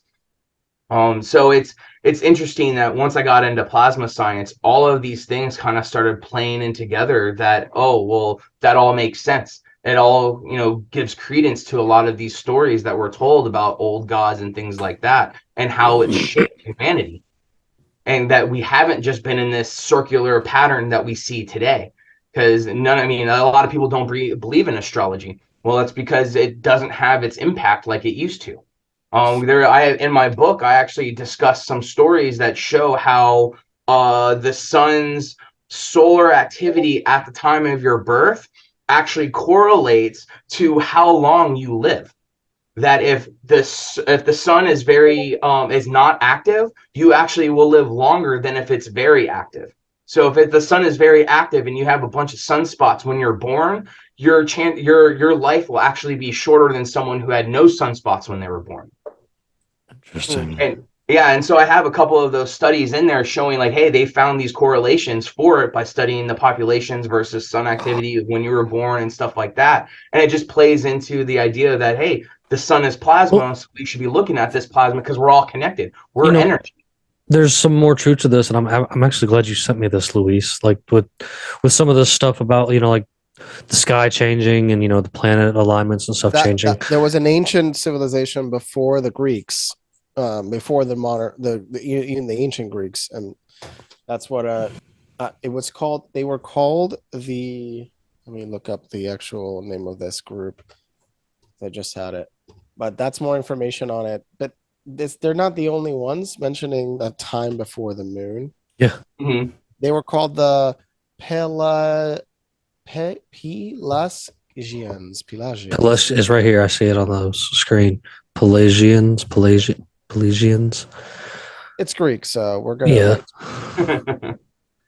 Yeah, with it being Greek, it's just, and I'm the world's worst when it comes to trying to pronounce things. We all definitely know that around here. So, but and I mean, when you start looking at things in like these aspects and stuff like that, like this is, Luis, I've heard you say this a lot of times too. Like, it's time we take a second look at some of the things that are considered fringe, the things that people want to look past. So like, oh, there's not different dimensions. Oh, there wasn't a time before the moon. Oh, there wasn't ever a time when the planets were that close. But you know what?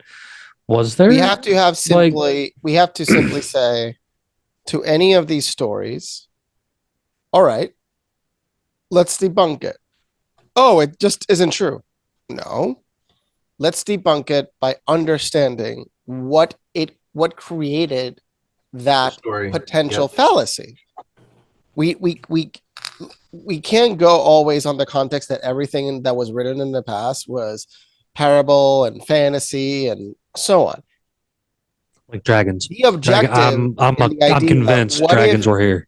And even dragons, there's actually been interesting descriptions, recomprehensionable interpretations. One of them, which I found it fascinating, was an epigenetic anthropological one, which was what are the main predators of the human race to a given rate, and it's eagles, lizards, snakes. Put them all together, what do you create? You create a dragon. People consuming high amounts of psychedelics can see the dragons. Sure, but that could be one of the possible interpretations. But if for something my thing is that if something that was so large, and that would probably be closely more related to avians, like their bones would probably be hollow, so they would degrade. They would degrade, and we wouldn't be able to find the bones of a dragon to prove it. So, like, I mean, it's.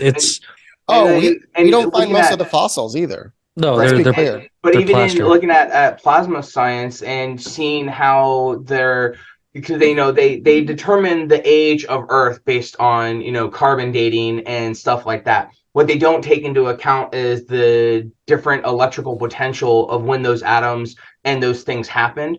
So carbon dating is completely off. I believe Earth is way younger than the 4.6 billion years they think it is. It's not it's not 7,000 or 12,000 years that some Christianity believe or things like that. I do believe that there somewhere are in between. somewhere in between, and I mean it could be a billion or a few hundred million, something like that. But my theory is that when these great upheavals happen and our magnetic shields drop, cosmic rays come in and actually cause macro evolution. So if you can think micro evolution is like Darwinism, you can see it progress in some stances, but that's all they focus on. Well, then there's macro evolution, which is why, you can only go humanity so far back until there's like, oh, there's no jump from one species to another. And it's because there wasn't an actual jump. We evolved.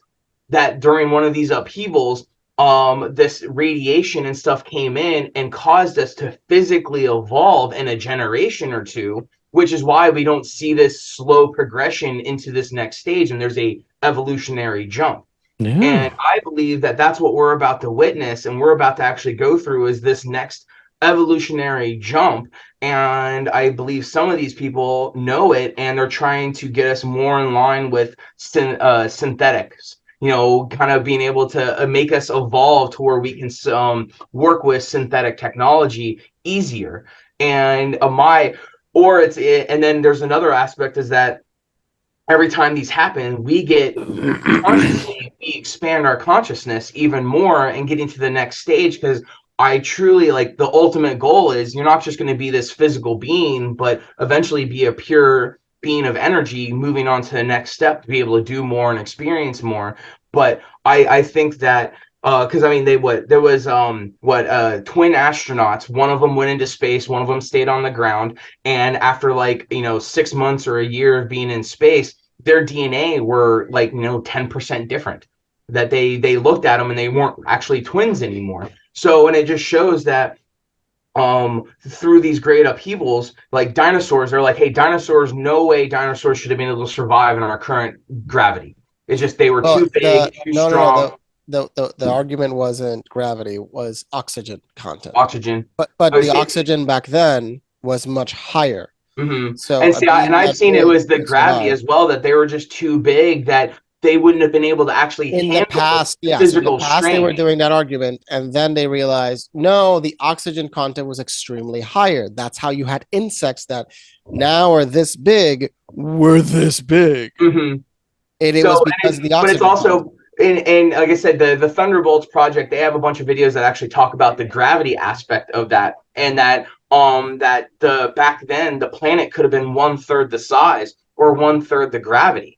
And that it adds to the idea that the planet does grow over time, that planets do grow, that constantly evolve, kind of like you think of like a tree, like the rings on a tree. That over time, over each upheaval, more plasma and material land on Earth and just slowly grow Earth. So the larger the Earth, it would be indicative that they are, older planets. And so all of this actually plays into, the science behind it. And I love the theory on it, and it explains why dinosaurs were a lot larger and why we're slowly getting smaller as the Earth is actually expanding. There's good theories that the Earth is hollow, which is why when they've landed on the moon before, it rang like a bell, or they've landed stuff on the moon that they've sensed it like it rings like a bell, like it's hollow. So there's good theories that around plasma, why a hollow Earth is real, and that it is there and it does expand and things like that. So I love discussing all of this stuff and getting into it, because it all works with a lot of these theories that people talk about. Yeah. Which could be one reason why that, like in the Antarctic, maybe there is a tunnel that leads into the underground area of it. Sure. Sure. I think there's plenty of tunnel. Like I'm a hollow. Like, that there's things underneath us. They've always got us focused on the outside, but there's things underneath us, and so, I've dabbled a little bit in some of this plasma science. I've met a few people that talk about stuff like this, but you seem to have got a great grip on it, and I love that you have tied so much back into it. Like you've definitely done your homework. You've done. I think from my perspective here, and I like how. If it really is true underlying architecture of our reality, it has to play into everything. Sure. Like whatever really are the rules to our reality, it has to work with all the stories, everything that we're doing, because that's its underlying architecture of it. So you have to work with that, with everything you think about and discuss and view, or you're trying to determine stuff with a smaller slice of information and not the whole picture. Yeah. No, they just. So that's why I always use that as my basis of, does this work with how I view plasma works and what I've researched? And if it does, then I'm like, okay, then it's plausible. And we can, continue on with those ideas, because I don't discount them. I'm like, yeah, the earth could be hollow. It doesn't change anything for me. Yeah. And so I can entertain the idea. I can entertain the idea that earth is getting larger, and that, I could too, yeah. that we evolve macro levels at times, and that hallucinogens are one of the major reasons why we expanded our consciousness to our current point, and why it could help play also into further evolutions. So I on all these esoteric subjects, I want to say that potentially there are grains of truth to it, or they're not. But the way you also have to look at it is, you ever seen an ant farm? Right? Yep. We are at our best trying to understand our place in this universe, in this space, in this world, in this life. It is a never-ending search of every human being to a given extent. There's several different paths, several different narratives that we all want to play, even if we're given the free reign to do whatever we want. And when it comes to very strange subjects of this sort, where some people would say that's cuckoo for Cocoa Puffs, but the other, you could say, but where does it come from? Again, that's something you can ask, and then you can then find, oh, it's just fantasy, or oh no, it comes from this and it comes from this, and you're like, oh, like I believe it's the Dohan tribe in West Africa, that they knew of Sirius B, which is a bipolaris, but it's like a star going around Polaris. Like it's a bi. I believe it's a bi system, and they knew about that for hundreds of years. And scientists discovered it, I believe, in the 60s. And they look like they're wearing spacesuits, by the way. The Dohan, if you've never looked at the Dohan tribe, it's really fascinating. They've kept the traditions for hundreds and hundreds of years, and they speak about the star people. So our perceptions of reality are shaped by what's ever left. It's very and that's it, whatever's left. And when you were speaking about ancient cultures and religions and records and all this, we do find scriptures, we do find writings. We can't translate them. We have no way of translating them. There's the writings that are, that's the Dohan tribe, yes. Nice. The writings that are in the place in Göbekli Tepe, we can't read any of it. It's 13,000 years old, and it's an observatory that's perfectly aligned with the stars. You can't read it. And there's hundreds of debates of, why are they ancient structures that have always stayed up, and then why are there ancient structures that are below ground? That's been an argument that some people have, say, why is this structure that's supposed to be 7,000 years old how did people from many different cultures build these amazing structures along ley lines and in line with all of these star type things without, you know what I'm saying, without the any circumference of the Great Pyramid is equal to the speed of light. Without any like knowledge of all of this geometry and stuff that we have, like we have this geometry today, and they're like, oh, these people back in these sand times didn't, but they clearly did. You know what I mean? Yeah, and I think they were more advanced than we are. I think we are still behind the times. Yeah, we might be more advanced with in certain ways, textiles, like metal, plastics, things like that. But I believe that a lot of other information, at least as a whole, we are definitely behind the times, and it's because we're looking more inwards instead of looking at the stars more. And as like a whole culture, as terrible as this sounds, we are the we are the leftover remnants of a once great culture of people that knew things beyond the comprehensibility of a lot of people today, I believe. And at times, I actually think that it's a potential that some of the people really pulling the strings and trying to get us to whatever this next, after this next agender happens and whatever we are to become, they might have altruistic purposes of, hey, we're trying to get back to this, but we got to kill off a bunch of people, and they do, the ends justify the means type thing. And so I always contemplate that the road to hell is paved in good intentions. They might have good intentions and they think they're doing the right thing, but they don't fully realize that, no, the right thing would be to just let everyone be free and move forward on their own, and we would get there way faster. I think so too. Yeah, without the restriction of, of government just in general. We've talked to some amazing people on this show that are doing some amazing things that that I think could advance us as people in a more sound way than a brand new cell phone every 6 months. You know what I'm saying? And to tie our, to make things safer than having plastic on top of, microplastics and everything and stuff like that. There's better alternatives out there. And, the paved way with good intentions, they think maybe they were trying to make things easier by using this, or maybe it was just about money. But either way, there's so much more potential in people doing things on their own than it is people doing things by like a code or a regulation or something like that. And I'll always bring this young man up. There's this young man that we've had on the show, and he's doing, great things. And he has developed technology through self-education. Julian. Julian Brown. He turns plastic into gas. He's an amazing kid. He figured out how to make it more efficient than the current technology that was invented around 13 years ago. So it's making it even more viable to turn plastics back into fuel, so we can use them instead of throwing them into landfills. And he doesn't have a big highfalutin college education on the subject. He's self-taught.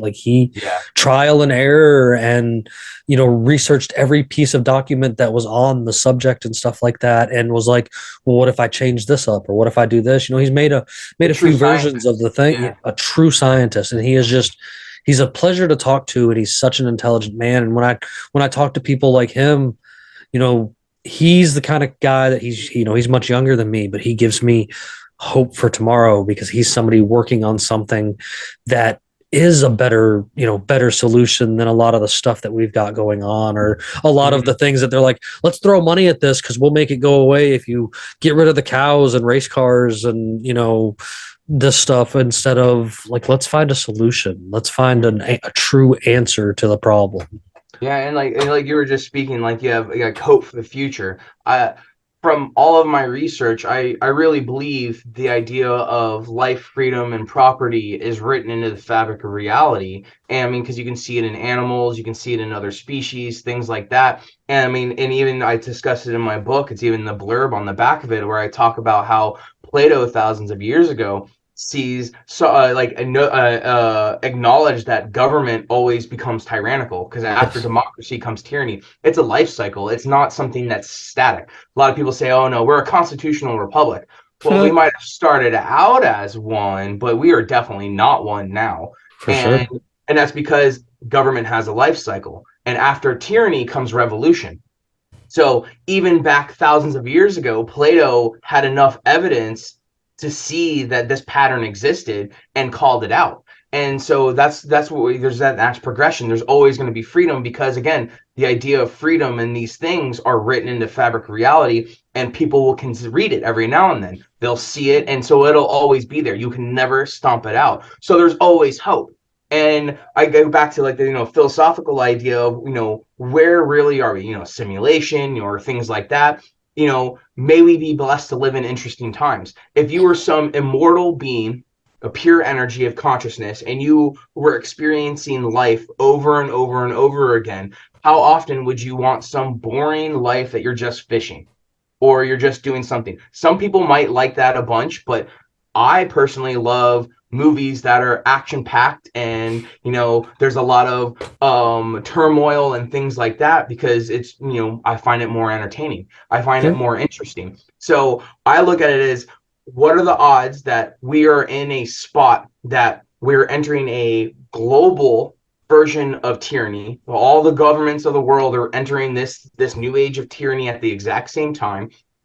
At the same time, where in our lifetime, there's a very real potential we are going to witness a 12,000 year disaster cycle that's going to happen. At the same time, we might be entering a revolutionary phase. So I find that as one of those things, maybe blessed to live in interesting times. It's one of those moments where I'm like, well, if I was this immortal being and I could to pick and choose whatever my life was going to be, it would be one of these moments. And so I love that, the concept of it and moving forward. And it doesn't, I fear the pain of death. I don't fear death. I'm all for with going on to the next step. I don't believe that this is it. I don't believe I'm just going to disappear and be gone. I truly believe that there is more after it. And it's just kind of exciting. Like I have, outside of my house, I have Mount Rainier. I can see it just walking outside of my house. And I'm like, I want it to explode. Like when this great upheaval happens, volcanoes are going to go, there's going to be giant floods and things like that. Sure. And then some people have no desire to witness it, but I'm like, but I've never witnessed something like that. Just the all terrifying of how nature can really be. Yeah. And I'm like, I'm all for seeing it. And if I get taken out, I get taken out. But it's just one of those things that I love just to think about. And, when I smoke some weed and, just let my mind wander on what's coming next. And that's kind of the whole point of my book, is just kind of gearing people towards, hey, these things are coming. And it's kind of like, you got to start planning now to potentially survive. Not everyone's going to survive. And it's not that it's hopeless, because, humanity will survive. We will continue on. It's not the end, but it's just this end of this current age. No, absolutely. There's people, me and Bandit will tell people all the time that the world's going to keep on turning. I think even a long time from after we're gone and such like that, like even if it pauses from turning, it'll eventually start back up again.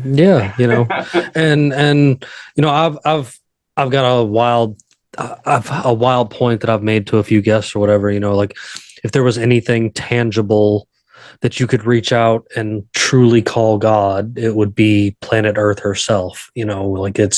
She gives life, she takes life away and stuff like that. And in the end, she's going to, no matter what kind of damage us little specks of humans that we are do to this planet, it'll clean itself. She's going to be able to clean herself up. She's going to be able to reset her and be lush and beautiful again at some point in time, regardless of how it gets there. Whether it be all of these explosions and stuff like that. We made a lot of reference to the 1200 year cycle and stuff, and that's something that's brought up in the Adam and Eve story, which is something that kind of shot up attention to me. It was one of my first podcasts I ever did over on the Red Pill Project as a guest. Thomas was talking about that. Was talking about the Chan Thomas Adam and Eve book and everything that goes on about that, and talking about these upheavals and these crazy things that happen like that. And I'm definitely somebody there's so much you've spoke on today and that we've talked about today that, like, that's why I brought up the stepbrother sound effect, because I was just like, dude, like you and me think on a level and agree in so many things. I'm just excited to actually. Yeah. We would have a conversation.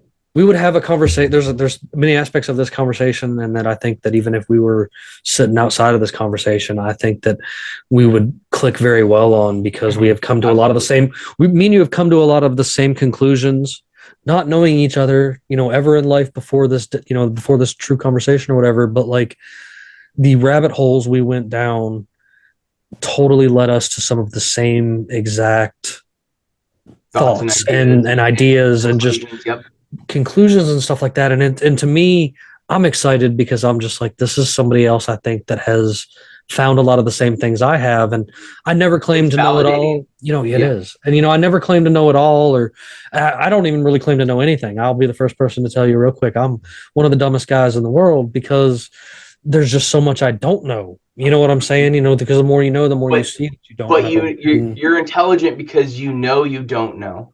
And a lot of people don't know they don't know, and they think they just know everything. And that shows that you're critically thinking, going, hey, I don't know, I don't have all the answers. I don't know I mean, squat.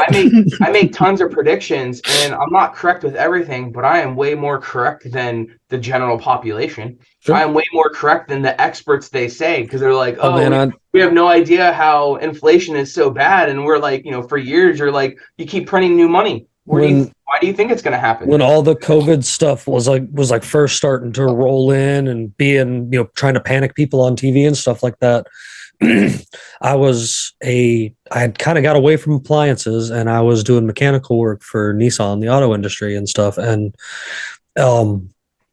they had come to me, and the first meeting was, all this stuff's going crazy. And my first question was, well, do I have to show up for work tomorrow? And they're like, yeah. I was like, does anything change? And they were like, well, no. And I was like, then cool, I'm going to keep moving forward. A couple weeks go by, and then it starts getting into the real panic of stuff.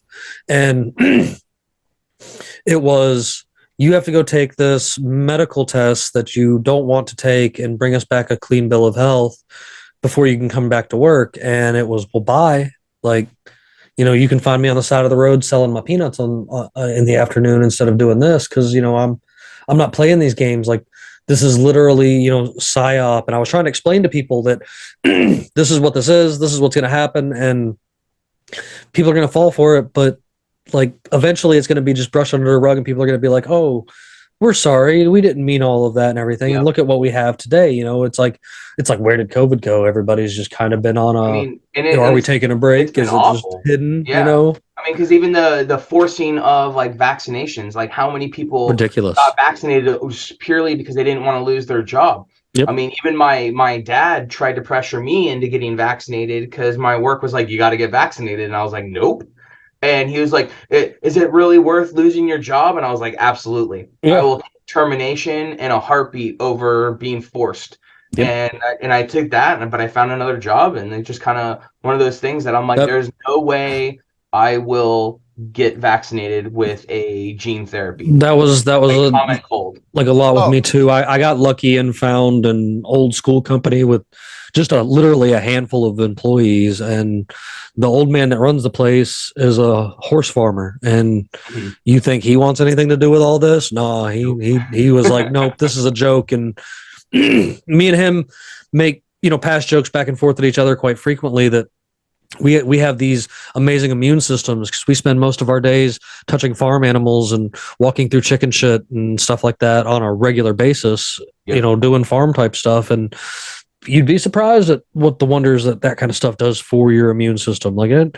That's how vaccines really started, was that they injected cowpox into some, child, and then exposed them to smallpox. And they, lo and behold, the cowpox, that inoculation made them immune to smallpox. And then boom, the whole vaccine industry was started. But even then I go, what they did, that is how it should really be approached. Inoculations. Like, you should give, even weaken a virus. Like, give me the measles virus that you have, altered to make it a little bit weaker, and so it's not as severe. Go ahead and give it to me, and just give me the virus. Infect me. Don't inject me with a bunch of other stuff. I'm old enough that we took part in a classic chickenpox party. The first kid on the street. I was a part of that too. The first kid on the street got it, and our parents, every mom on the street told us we were spending the night with this kid, and then we all got chickenpox, and we all got through it. For like 5 days a week, maybe, and it itched a little bit, but then you were fine.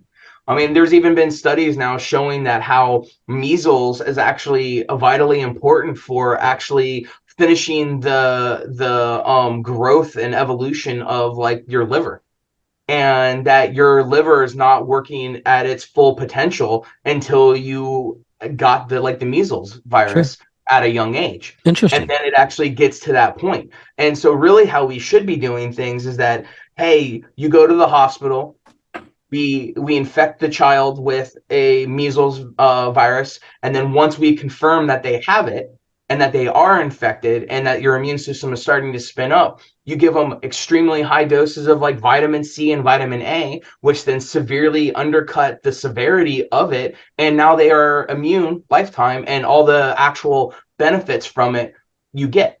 And that should be done with any disease. And they aren't doing that because, again, there's no money behind to actually making people healthy and Facts. keeping people, but if everyone's sick, there's definitely more money to be made. You And should. That's that old saying about not trusting all the someone money. that's going to make money off of you. You Yep. know what I mean? Like they're Especially politicians. I mean, they have, they've openly said that they have public views and then private views, and they get paid for their private views by big donors, not their public views. Their public views just is. we have a buddy from Canada that's a regular on the show here, and he used to work with a lot of the politicians, and he'll be the first person to tell you that when it comes to being in the public scene, it's always a script. They always have a script. Like they might not feel that way, but they have to read what's on the script for the public, for the show. It's funny enough that I actually have a quote from Biden when he was a senator, and some interview person was like, basically saying, oh, well, you're not corrupt, and so tell me how you've gotten into being a senator. And Biden was like, I appreciate you saying I'm not corrupt, but basically saying that it wasn't true, and that even for his small state, he has to go to where the money is if you want to win an election. And he's like, he even says that it comes with strings. So he even back then shows that he is corrupt and will go wherever the money's at.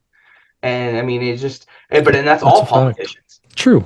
It's all of them. You can't. Well, as we're getting here close to the end, I've had this new segment that I've been doing where I like to lighten things up a little bit after, being so serious and stuff, where I'm going to ask you couple goofy random questions just to get to know you a little personally better and stuff. And it's just always some good fun, lighthearted fun to have. So and of course answer how you will or get silly with it even. Like I like these fun aspects and like making people laugh. That's been something that I kind of focus on a lot when we do a lot of things, just because laughter is great. You know what I'm saying? I laugh about everything, even everything going on. Like if you follow me on Instagram, I laugh constantly at stuff, like all the absurdities like that they come out with, even like disaster stuff. I just laugh based on the narrative because I mean it's laugh or cry type thing.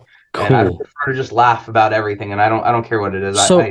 So what would you do if you were the lone survivor of a plane crash? I guess it depends on where I crashed, on how I crashed. Like, I mean, a different situation. Like, if there's absolutely no food and I can't like find shelter, and it looks like deserted island type thing, and I'm kind of fucked. Start shelter, water, shelter, and food, not necessarily in order of importance.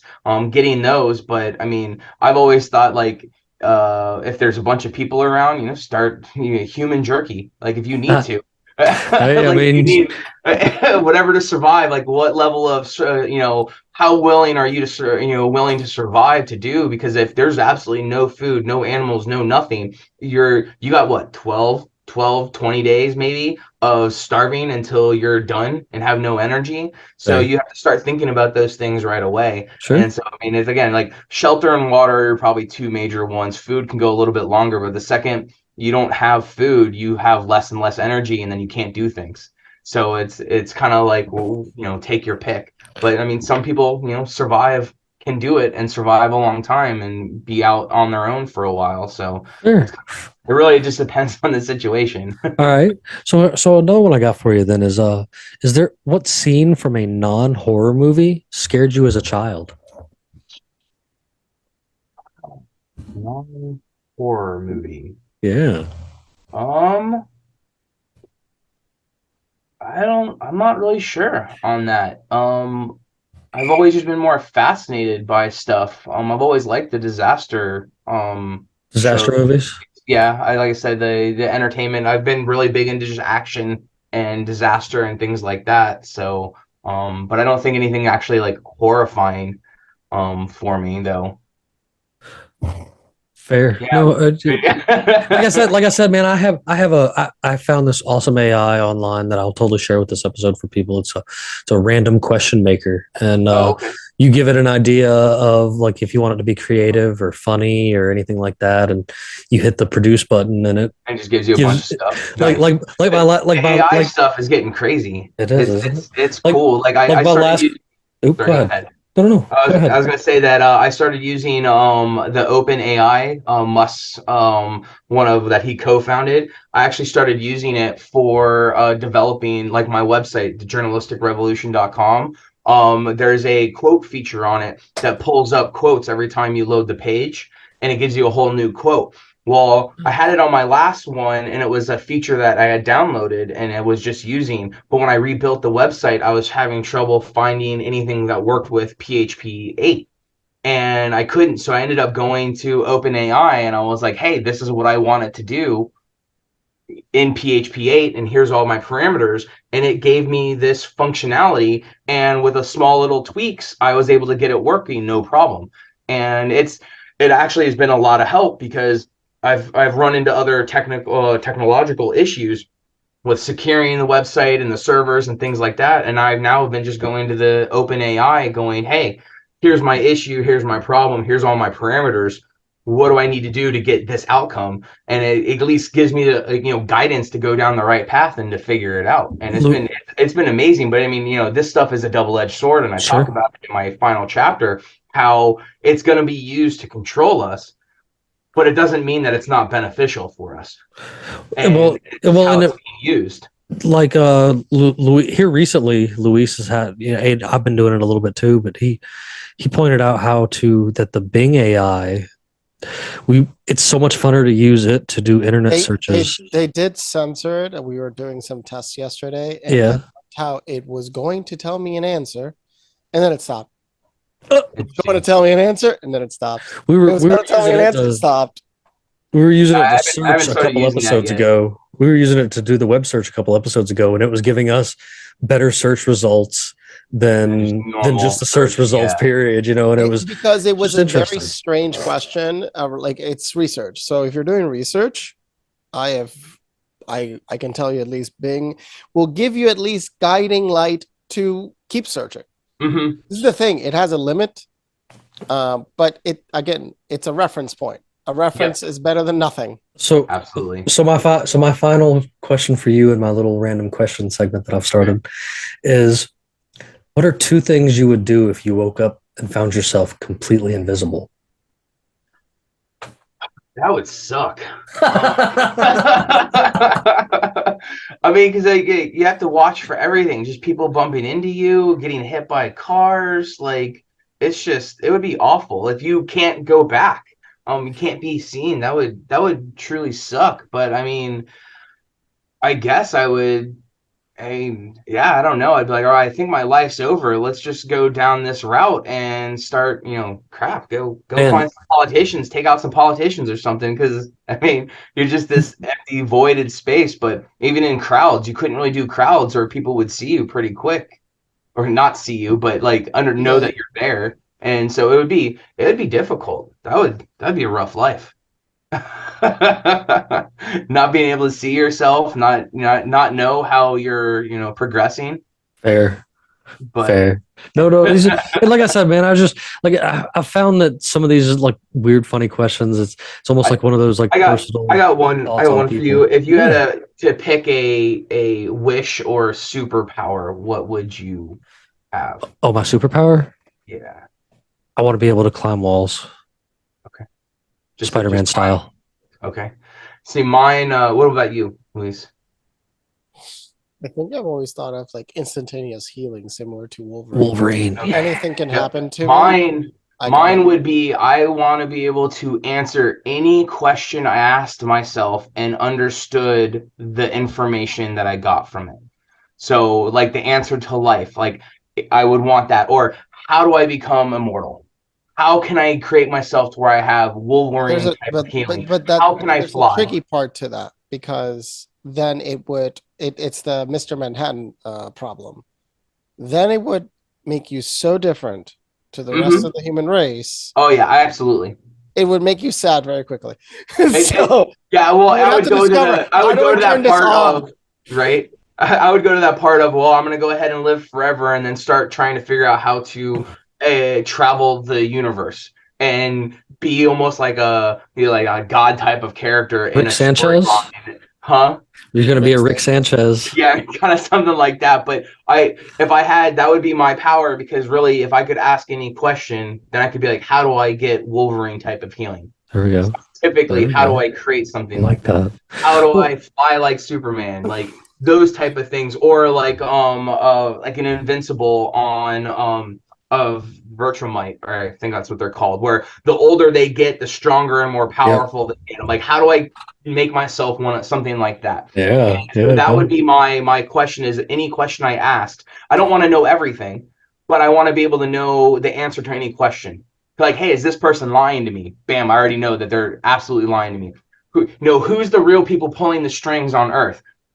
Now you know. Now you can actually plan and do stuff about it. And like that would be my pick, my wish. I like that. No, I like that. So, and guys, we've covered tons of bases today. Like, and that's usually how things work when we're on adventures over here on this show, for sure. And I always like to make sure that I give you the ability to plug where everybody can find you and find your book and find everything else you got going on.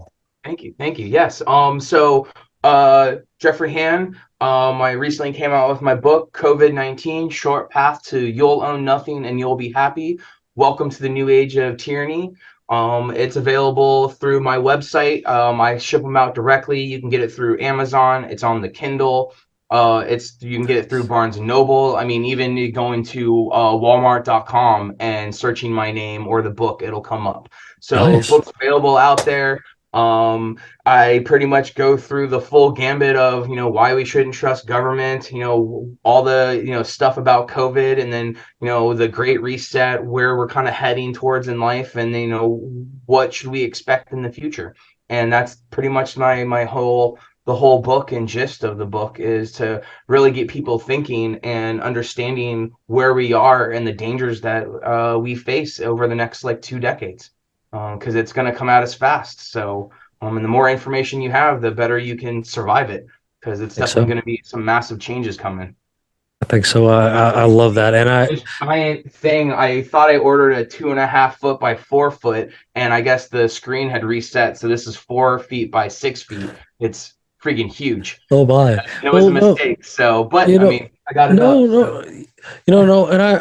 And I appreciate all of the hard work and research and stuff that you've put into time in general and into this book as well. And as I was telling you earlier, I've kind of glanced over it. I'm a couple books behind on some of our other authors, but this conversation has made me want to read it even more, because I think there's so many conclusions that we've just come together today here in conversation that I'm just like, this is my kind of people. And I encourage you guys to go over there and find his Instagram, and I'll have his link tree and stuff over there so that you can find his book and you can find all the other stuff he's got going on. And you can search it Jeffrey.A.Han on Instagram, or Journalistic Revolution on Instagram. Those are where I mainly focus. Or you can, like I said, go to journalisticrevolution.com, and I have this stuff on there as well. So there you go. Yeah. Oh yeah. I got you over there on Instagram now.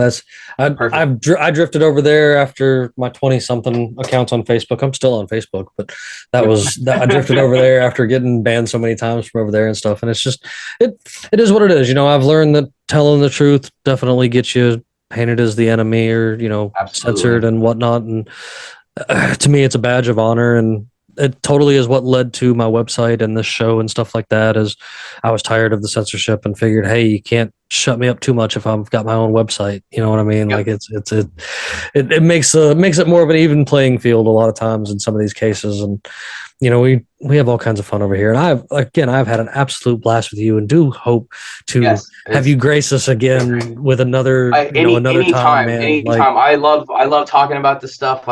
This has been my passion in research for years now. And this is, I'm not stopping. I'm just going to I'll figure out what I'm writing next and keep doing more and keep researching. And that's just, it is what it is. So. No, it's beautiful, and yep. So before we get ready to wrap up here and I get on to my nonsense that I do here at the end, Luis, you got any final thoughts for today, bud? Trust, but verify. Yeah. I like that. Or in government sense, don't trust and still verify.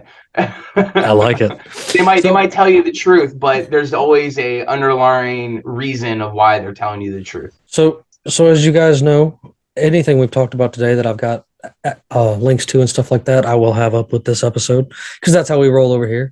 You'll be able to find it over there at unconstitutionalawakening.com under this episode's tab, which happens to be the same place that you get to answer your pirate question for the week because you folks out there listening and watching, you guys get an opportunity to answer questions too and win yourself some sweet Unconstitutional Awakening the podcast stickers. We've got some new stickers that come in and even got some more coming in here soon, so there's always a opportunity to do that. And go on over there with this episode to find links from this episode and to find the links to get back to Jeffrey here. You can answer the question while you're there. So today's multiple choice pirate question for you guys is, where is the prow of a ship?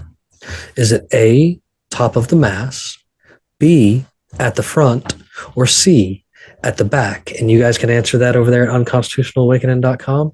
And it's time for us to weigh anchor and get on out of here. So until next time, guys, good night, everyone. Thank you.